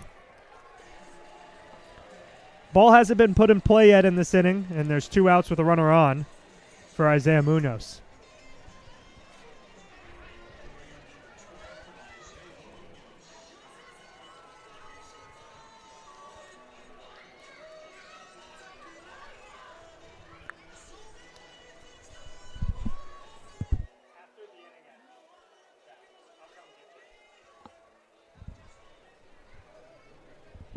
Munoz has flown out twice to center field as a pickoff move. It's not in time. Bradley Kadaka had to step over Alves to regain his balance.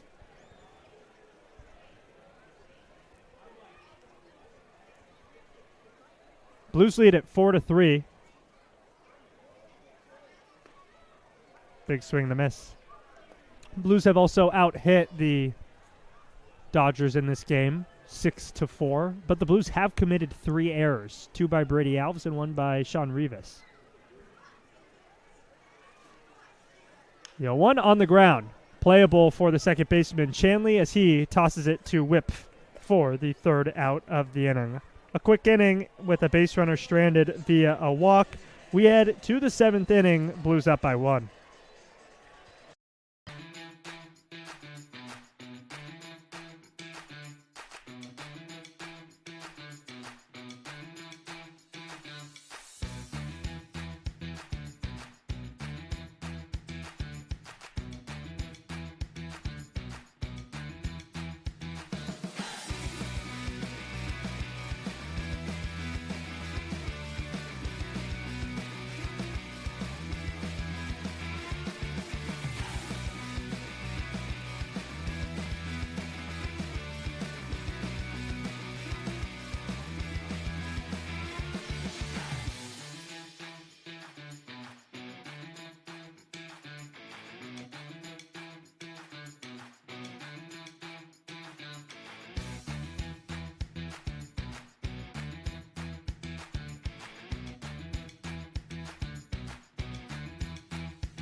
Matt Betancourt's back up with the Blues up by a run.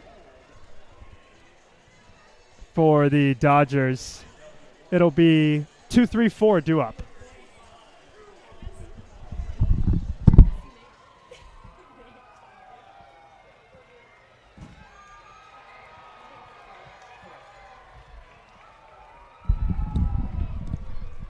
first pitch is a called strike.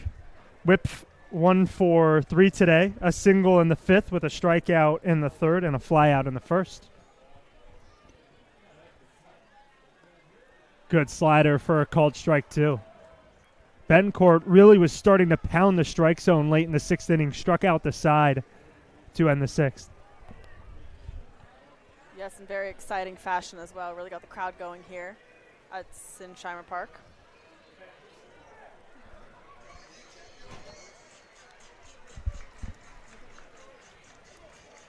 Bencourt came into this inning or this game in the 5th inning. Courted 3 outs and faced only 4 batters in that inning, and then got into a little trouble in the 6th. The leadoff double, followed by a single, an error, and a walk. The first 4 batters reached base safely, but as I just mentioned, struck out the side. It's 2-2. This one's popped up. It might be playable near the netting for Munoz, who finds it in the night sky, and he can't make the catch. Very, very tough play for the catcher to make. Great effort laying out right in front of the away team's dugout.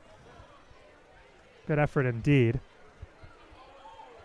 It's tough when the sun goes down, but it's not completely dark out. You get this twilight sky that's this like hazy blue color. Makes it really, really hard to see the baseball. And Munoz did a great job as a catcher to come out of the squat, rip the mask off, find the ball in the sky, and even give himself a chance to track it down. It's still 2-2 to Whip as he whips at that one. See what I did there? That was awesome. Can't believe I just thought of that, honestly. It'll bring up Kadeka. That is Bencourt's 4th strikeout in a row here in the top of the 7th. This is going to be a pinch hitter, I believe. It is. It's Cole Stutt. So Kadaka is done after going 0 for 3 with 3 groundouts. The left-handed hitting Stutt takes over.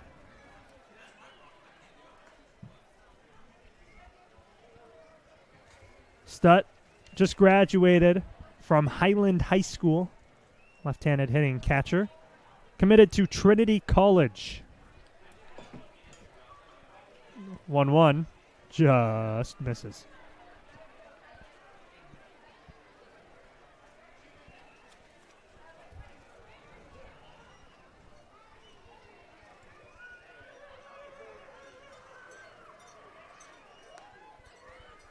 There's a called strike. 2-2.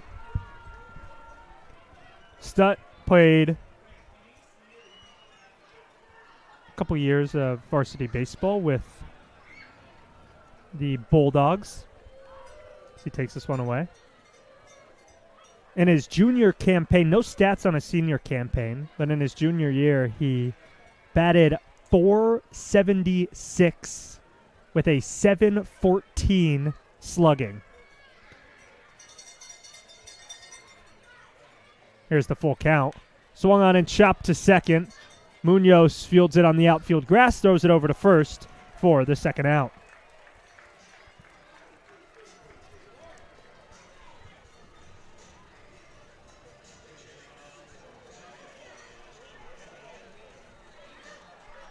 Another pinch hitter as head coach Steve Hardesty starts to unload the bench. Sebastian Sanchez will come to the plate.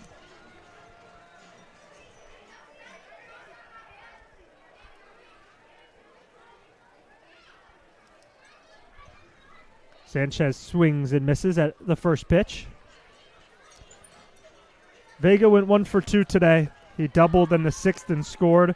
Walked in the 2nd, and sandwiched in between those were a flyout. This one misses away.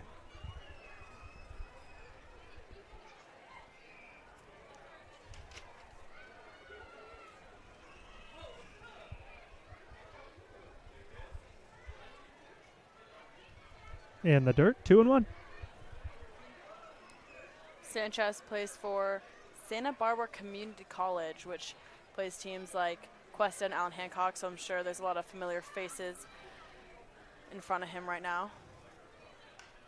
Popped up into the twilight sky. Alves is racing out. Coming in is Cassidy, and he calls him off. That will do it for the inning. A 1-2-3 inning, and the Blues come back up. Before that, it's time to stretch at Sinsheimer.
I don't want it. To the bottom of the seventh we go. Everyone is a little loose now after the seventh inning stretch, as the Blues come back up with the top of the order, leading it off in Dom Nahar. Blues were quiet in the sixth after scoring in 4 consecutive innings. The second, it was an RBI single from Rivas. In the third, an RBI single by Hicksonbaugh. And in the fourth and fifth, RBI groundouts from Alves and Suzuki, respectively.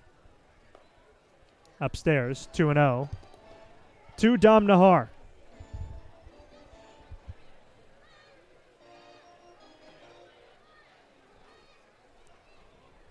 At his last at-bat, he flew out to third base. On a line and into left center field. That is going to get down. Tons of speed rounding first and chugging for second. Rene Regalado is going to wave him, but he's going to decide to hold up at second. A leadoff double, Nahar's second hit of the day.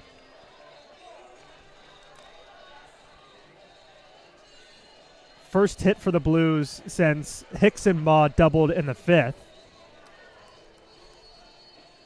And speaking of Hicksonbaugh, he's going to step into the left-handed batter's box.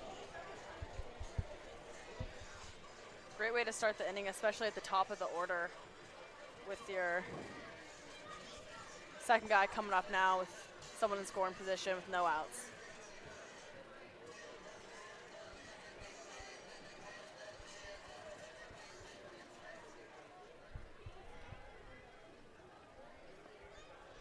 First pitch backs up Hicksonbaugh. Showed the bunt sign there, but quickly got out of the way. Hicksonbaugh will definitely lay it down and then see if he can beat it out with his legs, and if not, it's still a successful sacrifice. Two fastest players on maybe the entire team on second and at the plate, as Hicksonbaugh is going to hack away and fouls it off.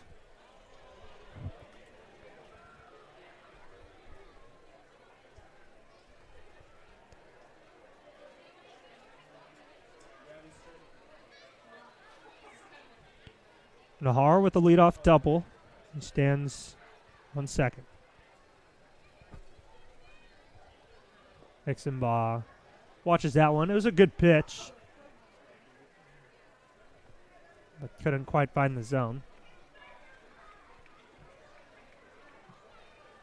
Hicksonbaugh already has a single and a double for the day, so hopefully he can sneak one back in there. Maybe trade places with Nahar. Ahead in the count, 3-1. Going to be sitting for his pitch right here. Hicksonbaugh going to be a senior this fall. Be returning to the Thunderwolves in the Armac. Nahar takes off. Hicksonbaugh goes the other way. It's knocked down, and it's going to go as an infield single.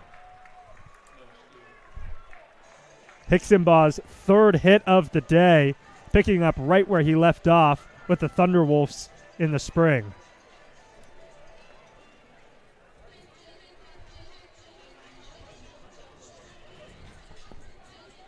Brendan Comerford will now come to the plate. With nobody out and runners on the corners as they look to extend this 4-3 lead. Fans now bundled up. Takes off for second, first pitch, no throw. Hicksonbaugh already has 4 stolen bases on the season. And it's not unexpected, as I mentioned earlier, last year with the Blues, he had 12, the year before 22.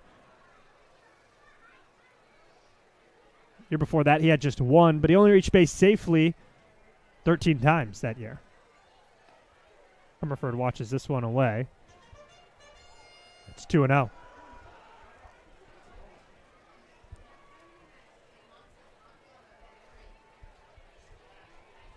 Comerford from Pleasanton, California.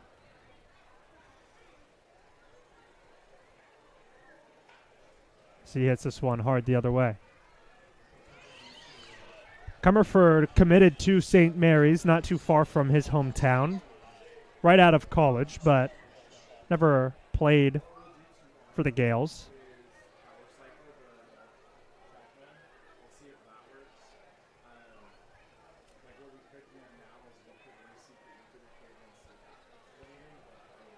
It's 2-1.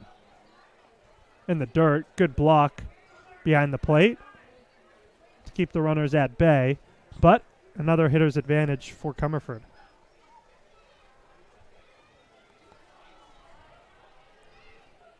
The night sky trickles in. Blues already up a run, as Comerford's going to draw another walk. Second time he's reached base via the walk, and they are loaded for Kosei Suzuki. Maybe the perfect thing to happen at the bottom of the 7th here, especially when you're at the top of your lineup.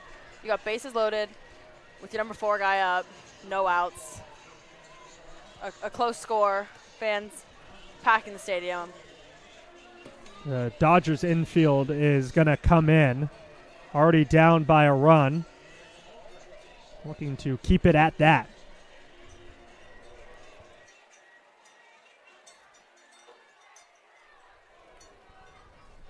Nahar on third, Hicksonbaugh on second, Comerford on first. Suzuki takes the first pitch for a strike. Suzuki definitely thought about swinging at that first pitch. He loves to attack early and often.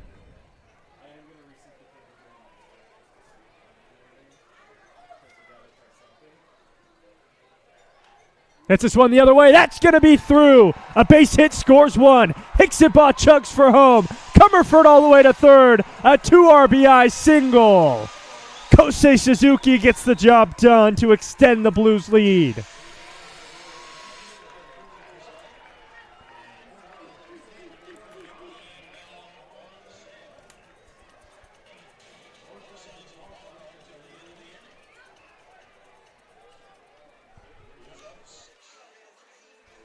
Knew there was no way Rene Regalado was going to hold Hicksonball with all his speed.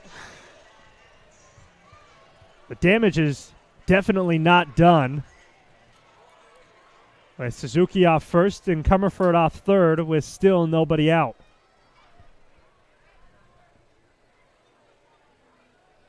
Suzuki takes off. It's a curveball, no throw. Suzuki's third stolen base of the day.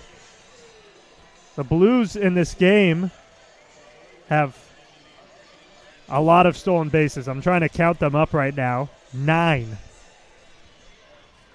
And more stolen bases, or they have the same amount of stolen bases as they do hits in this game. As fighting this one off is Garcia, handcuffed on the off-speed pitch. And Suzuki started it off with his stealing second and third at his first at bat. All the way back in the second inning of this game. Scored the first run of the Blues' 77th season.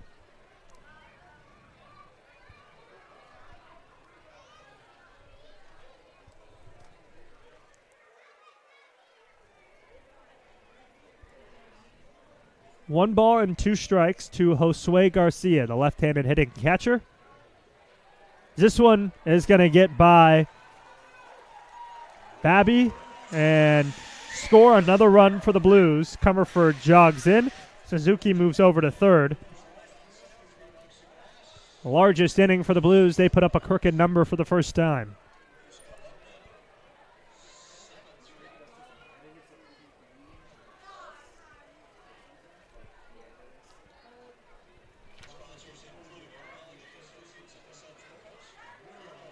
Really just been a struggle in this inning for Ethan Silveira. Cuesta commit after finishing 4 years at Napomo High School. Still not recorded an out, 3 runs in. And it's a 2-2 count to Garcia. He stays alive.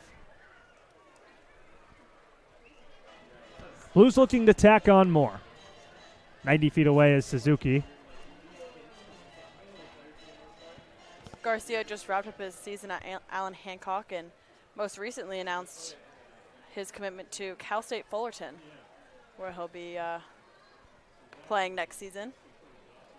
Announced just yesterday by Allen Hancock, and rightfully so. I mean, he was a stud for the Bulldogs for 2 seasons. Almost 100 or over 125 hits and 332 at-bats as he works a walk.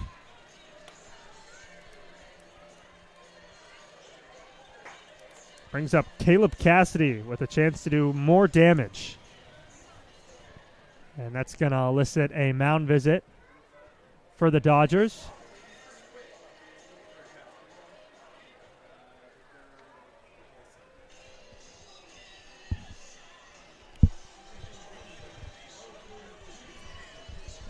So far this inning, Blues have had 5 batters come to the plate. All 5 have reached base safely. Dom Nahar doubled and later scored. Hicksonball singled, stole a bag and scored. Comerford walked and then scored on a wild pitch. Suzuki drove in 2 runs with a single, stole second, and currently is on third base.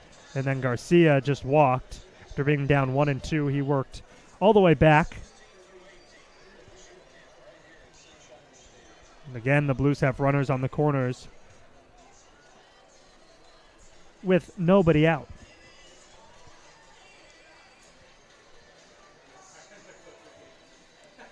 A little bit of offense for the Blues. They obviously had the 4 runs before this inning, but it was a little lackluster. You had a couple of hits in the second, a couple of hits in the third, but you scored in the 4th and 5th off RBI groundouts.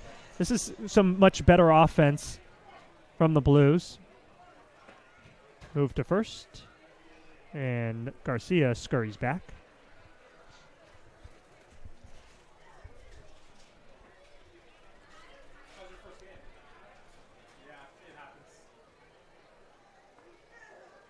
Missing away to Caleb Cassidy. Singled in the fourth, stole a bag, reached third on a wild pitch and scored. Singles in between two strikeouts. He hits this one pretty well the other way. Vega has a beat on it, and he will make the grab. Suzuki's going to tag up for home. Vega goes all the way to the plate, and it's close. Suzuki touches home and slips on home plate. He appears to be okay. That'll be a sacrifice fly to get the first out of the inning as the Blues score again. And Garcia moved up into scoring position on the throw. Suzuki took quite a slip there on home plate. He jogged off all right, but trying to dodge the catcher Schwartz as that ball came into home. And our official scorekeepers are going to credit Vega with a error that moves Garcia to scoring position. Brings up Sean Rivas.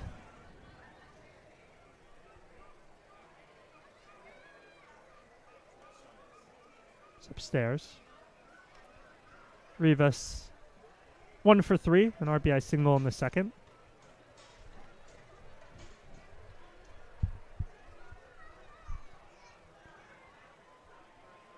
On a 2-week contract with the Blues as this one misses away.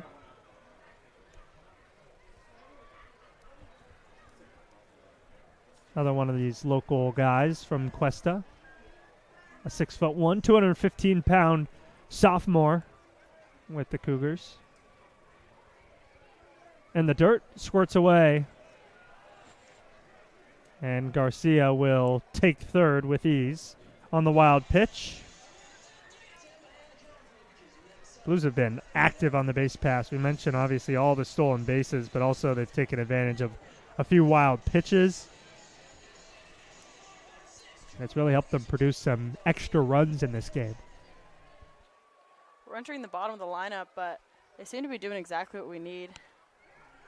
Rivas is up 3-0, and we just saw Cassidy RBI to score Suzuki. 3-0. Taken, dropped, but it's a called strike.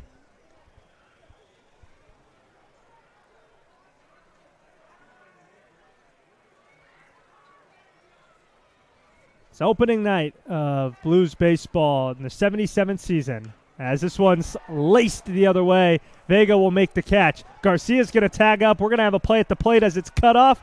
The slide is Garcia's going to slide in safely. The 5th run of the inning for the Blues. Another sacrifice fly.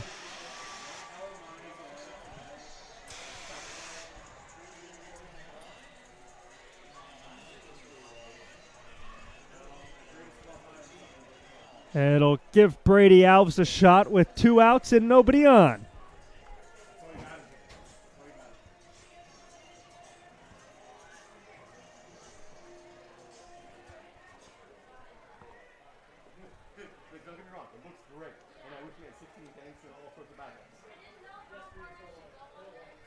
First pitch to Alves is a called strike. Alves recorded an RBI ground out in the 4th, a walk in the 6th, and flew out. Been pretty productive today.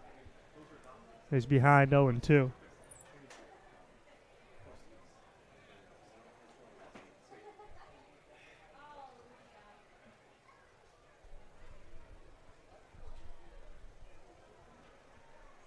In the dirt, Alves is ahead. Alves is behind still, 1-2. Alves grew up on a dairy farm, worked his whole life tending cows, chicken. Swing and a miss. Alves strikes out to end the inning, but the Blues do plenty of damage. A 5 spot in the 7th as 8 batters come to the plate. We head to the 8th inning. It's now 9-3.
Blues up 9-3.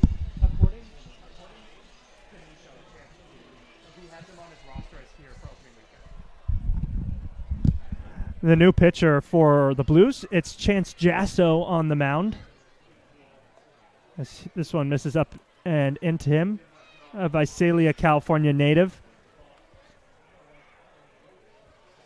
Two-year player with the College of the Sequoias. He is dominant this last year. He was primarily out of relief, or I shouldn't even say primarily, exclusively. 21 appearances, no starts, 8 saves. Announced his commitment to Long Beach State just a few weeks ago on March 8th. I'll play some Division I ball next year, just down the road.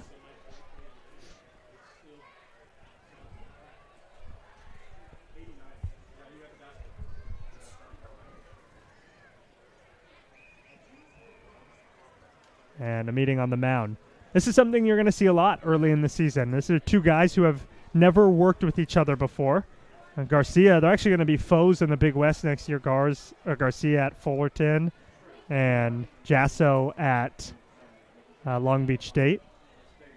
But Garcia doesn't know what Chance Giasso throws. They probably talked about it a little bit in the dugout, but they want to get all the signs right so that Garcia doesn't get crossed up. Right there, they could have get on the same page. They discussed it over.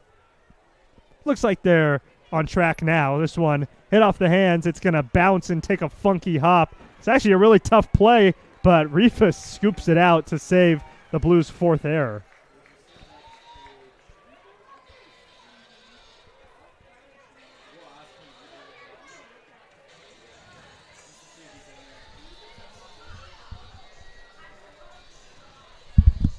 That's the worst changeup ever.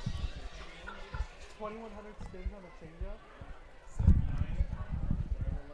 It's got to be like a slider with no movement. One hit hard foul.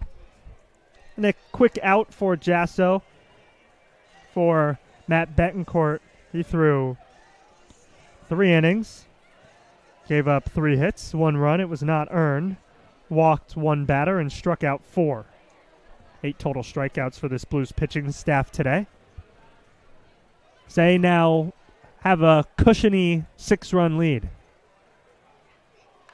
Swung on and hit high, but not very deep out into right center field. And Nahar finds it, gloves it, and makes the out.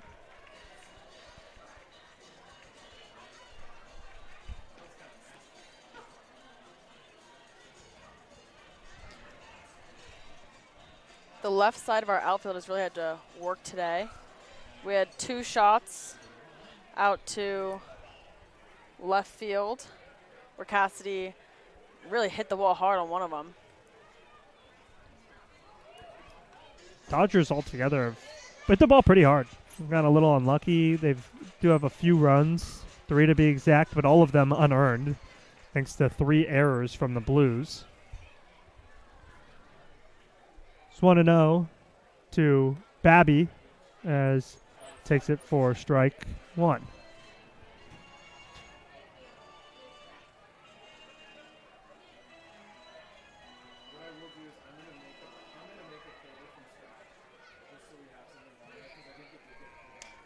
Broken bat, and it's off the glove of the pitcher, Giasso, and that'll go as an error. 4th error of the day for the Blues. This time it's the pitcher hurting himself.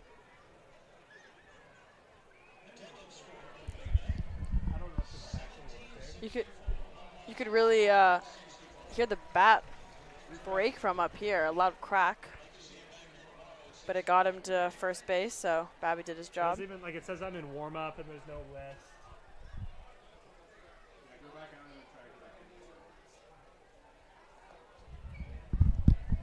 First pitch misses to Anthony Ebert, who pinch hit and struck out in the 5th.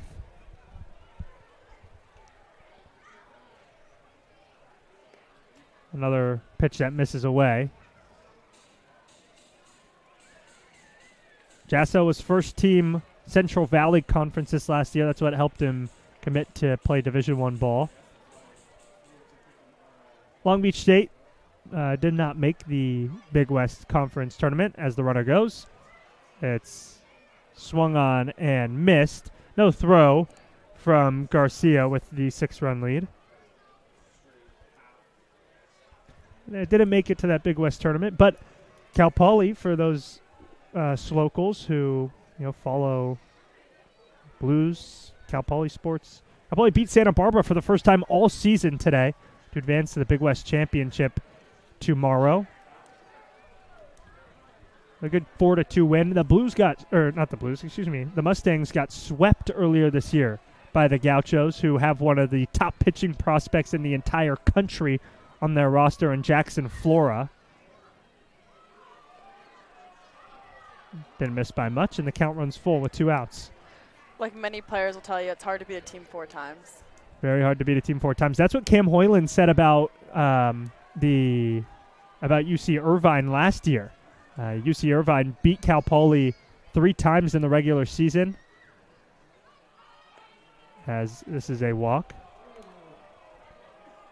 Yeah, beat Cal Poly 3 times in the regular season, and then they actually beat them again in the semifinal game, and Cal Poly had to work their way back through the losers bracket, and they beat Irvine twice after losing to them 4 times. So very hard to beat a team a lot of times, and the Mustangs showed that today. They'll advance to the championship game tomorrow at 6 o'clock. They will take on the winner of Santa Barbara, and whoever wins the losers bracket game that is happening right now.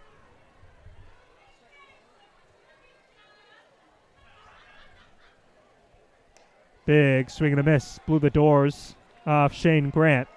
Jasso, definitely the hardest throwing pitcher today, sitting between 88 and 90. That last pitch touched 90. Grant's hit the ball hard a couple times today and struck out. One of the 2 extra base hits for the Dodgers came off the bat of Grant. It's the first hit of the game for them in the 3rd.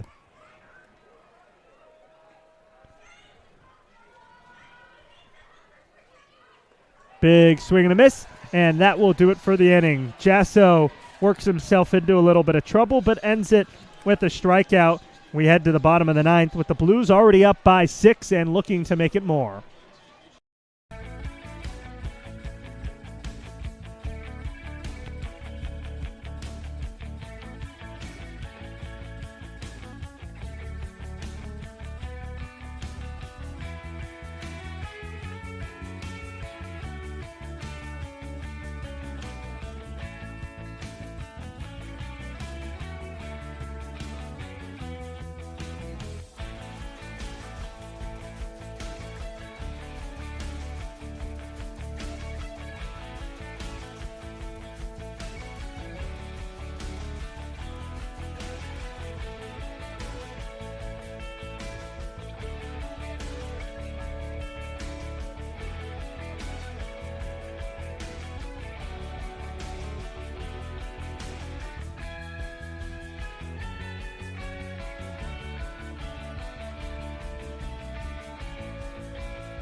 The designated hitter is a two-way. Shane Grant is now on the mound for the Coastal Dodgers.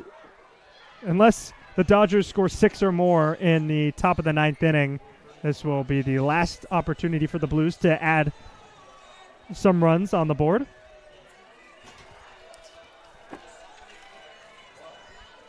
The Blues had 8 batters come to the plate. Munoz, it looks like it's going to be a pinch hitter for the Blues. And we don't know who it is. Jerseys were given out today on opening day.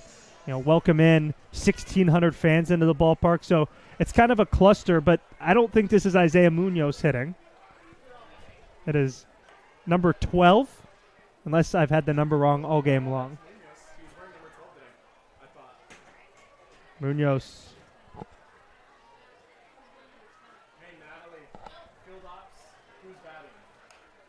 Whoever it is nubs it off their hand and gets raw and has a hit. Almost got robbed of a hit. Brendan Kadaka laid out to try to make the play. And a mysterious Blues player stands on first base.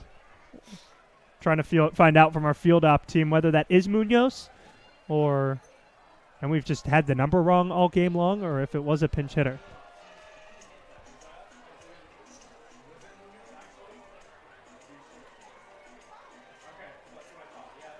Okay, so he's been wearing 12 all day, and it's the 8th inning, and I just noticed. Now, Munoz has his first hit of the year, and this one is hit by Nahar into right field. This time it's going to be caught by Vega for the first out.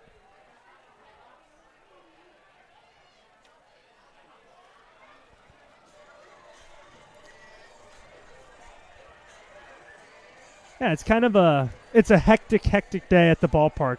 Our GM, Nico Calancini, our owner and president, Adam Stowe, and our assistant GM, Tegan Schlossler. They do a good job getting everything ready. They bust their butts all week long. But the jerseys get handed out the morning of opening day. We see guys up there, we're like, is that who we think it is, or is it somebody else? Munoz signed his jersey agreement as number 10, but it appears he took number 12. Yeah, the sun's fully down now, and it's very hard to see from up here. All we can see is the numbers on their back, and we're just going off of that. Mixing ball off the end of his bat and into the barbecue pit.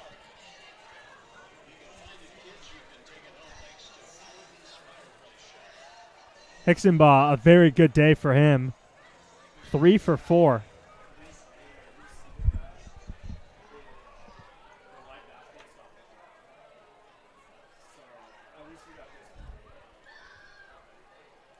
Hixenbaugh on the ground, sneaks past the pitcher. Chanley will go to first for 1, but that will be all.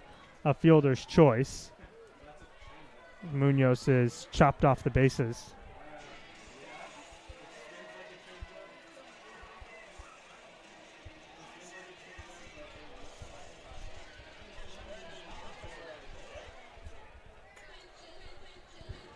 Comerford, Division I ball player with Gonzaga.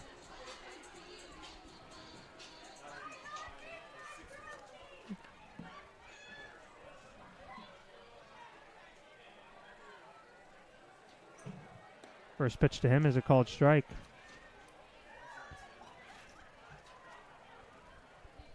Comerford told Nate and I last year, if his life were a movie, he'd title it Goofy Goober. And I think that honestly perfectly describes Brendan Comerford as a human being. Hixenbaugh takes off, and he's going to have steal number 5 on the day, and he's going to move to third on the wild pitch.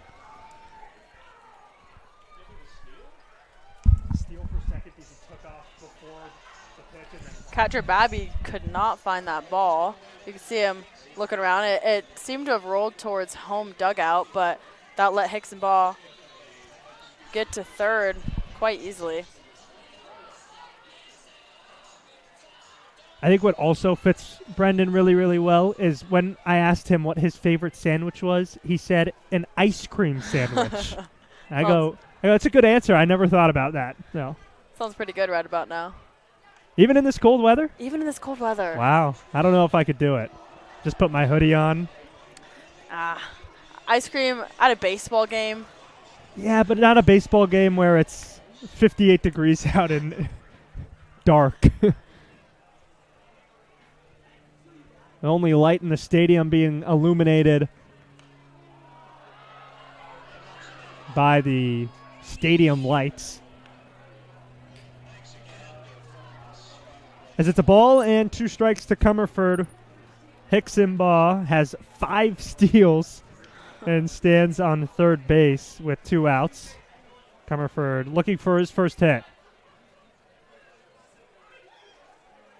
And the dirt.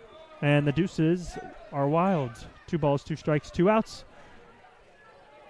With number 2 at the plate.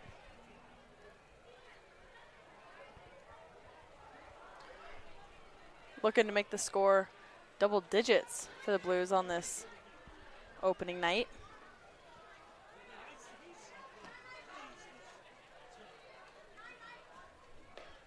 A big swing and a miss. And that will do it for the inning. Comerford goes hitless in his 2026 debut. And the Dodgers will come up. They have 3 outs to score 6 or more in the 9th.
The Blues have a 6-run lead. You see it there. It's 9-3 at Sinsheimer on opening day.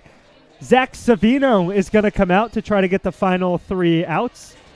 Another slow goal from Atascadero, California, and a Cougar from Cuesta College, who played with the Blues last year in that fill-in role that we've seen a couple of Blues players fit in the lineup today. Made 5 appearances all early in the summer and pitched well. Had struggled with his command a little bit, but only a 3 ERA. He's going to pound a lot of fastballs and hit right around 90 miles an hour on that fastball. He'll try to work in a slider. Maybe we'll see a changeup. The slider is more like a slow fastball. That one misses inside. Savino had a pretty good year at Cuesta. Started 7 games for them, made 17 appearances, an ERA just above 4.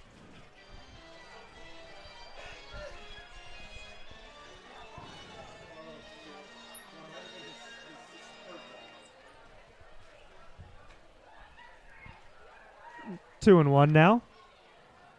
Another fastball. This one blows the doors off of the pinch hitter, James Luderer.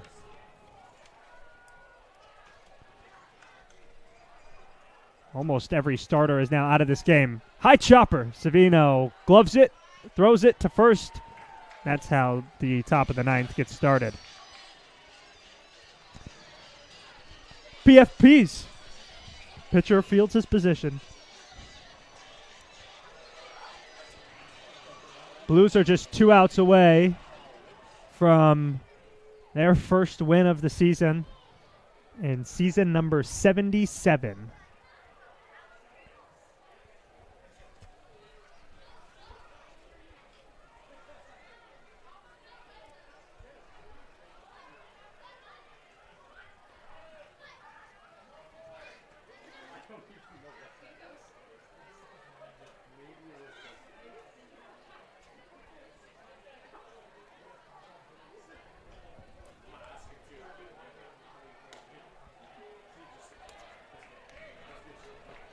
Ace is free, a ball and a strike and out. Cal Whip, one of the the few starters who are still in this game. We've seen both the Kadeka twins, Vega, Schwartz, and McKinley all be replaced.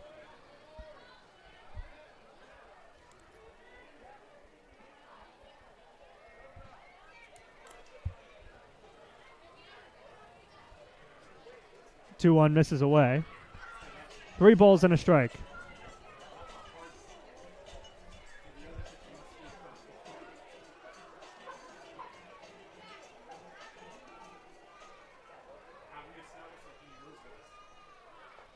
Big swing and a miss at the fastball.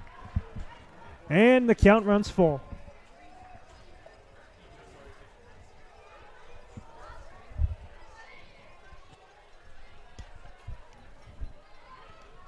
Fouled away. We'll do it again.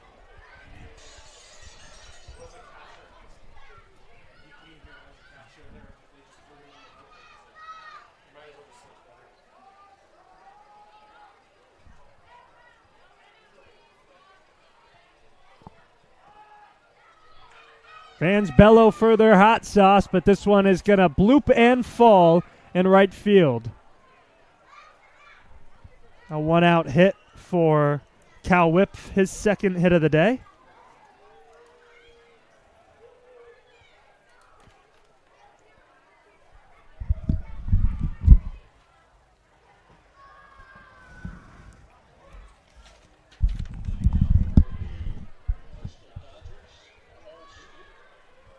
And Stutt will get another chance. He pinch hit in the 7th for Bradley Kadeka, where he grounded out.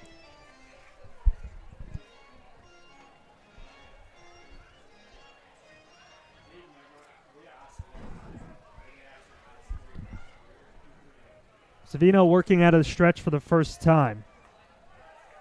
Swing and a miss at the first pitch. Savino, for a JUCO guy, throws pretty hard. You don't see a lot of junior college guys get up into the 90s. But where he really struggles is that off-speed stuff. The fastball is there. It has good movement. It deceives a lot of people. He's got to figure out the slider, the changeup, the curveball, whatever those off-speed pitches he wants to work into his arsenal.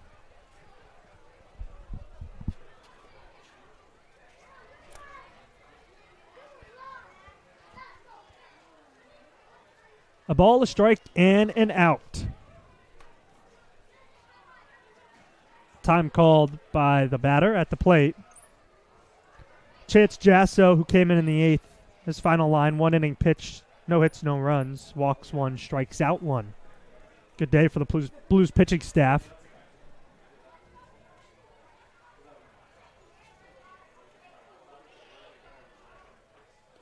1-1 misses inside as Stutt has to buckle his knees and chase out of the way.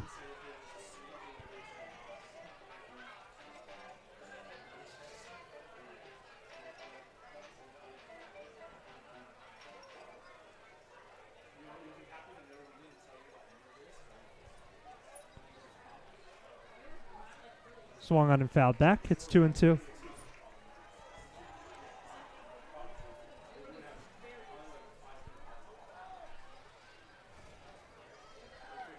Blues looking for win number 1. A lot of games this summer for San Luis Obispo. 34 home games, 19 away games. And all starts today. Big swing and a miss. That's going to be strike 3.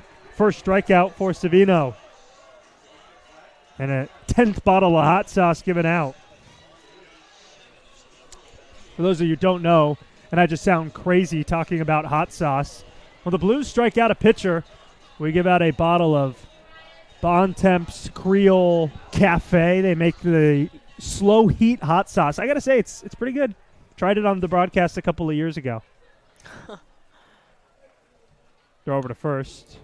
Barely diving back is Whip. Yeah, we tried it, I want to say it was 2 years ago, and we went and got some tacos from Old Slow Barbecue's taco truck over by the Beer 2 stand. It was all really good. Big swing and a miss. Blues have 3 more games this weekend.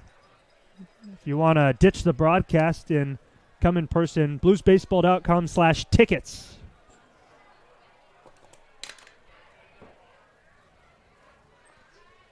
Here's the 0-1. Just misses.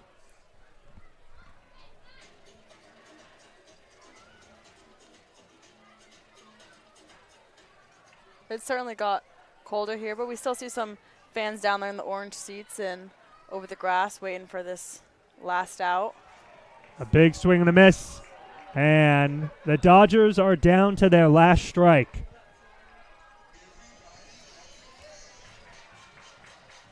Blues have a 6-run lead. Game 1 of 53 as they look to secure a W and start the season on the right foot. Here's the pitch.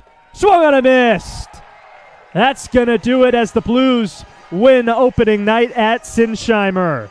Savino closes the door. The Blues have a good day at the plate, and they go home happy. The final here is 9-3. Addy, opening day, your first time working with the Blues. A good day offensively at the plate, and the Blues did a really good job on the base pass as well. Certainly exciting. Definitely a fun way to start off the summer, fun way to start off this job. I'm excited to see what else the Blues are going to have in store this season.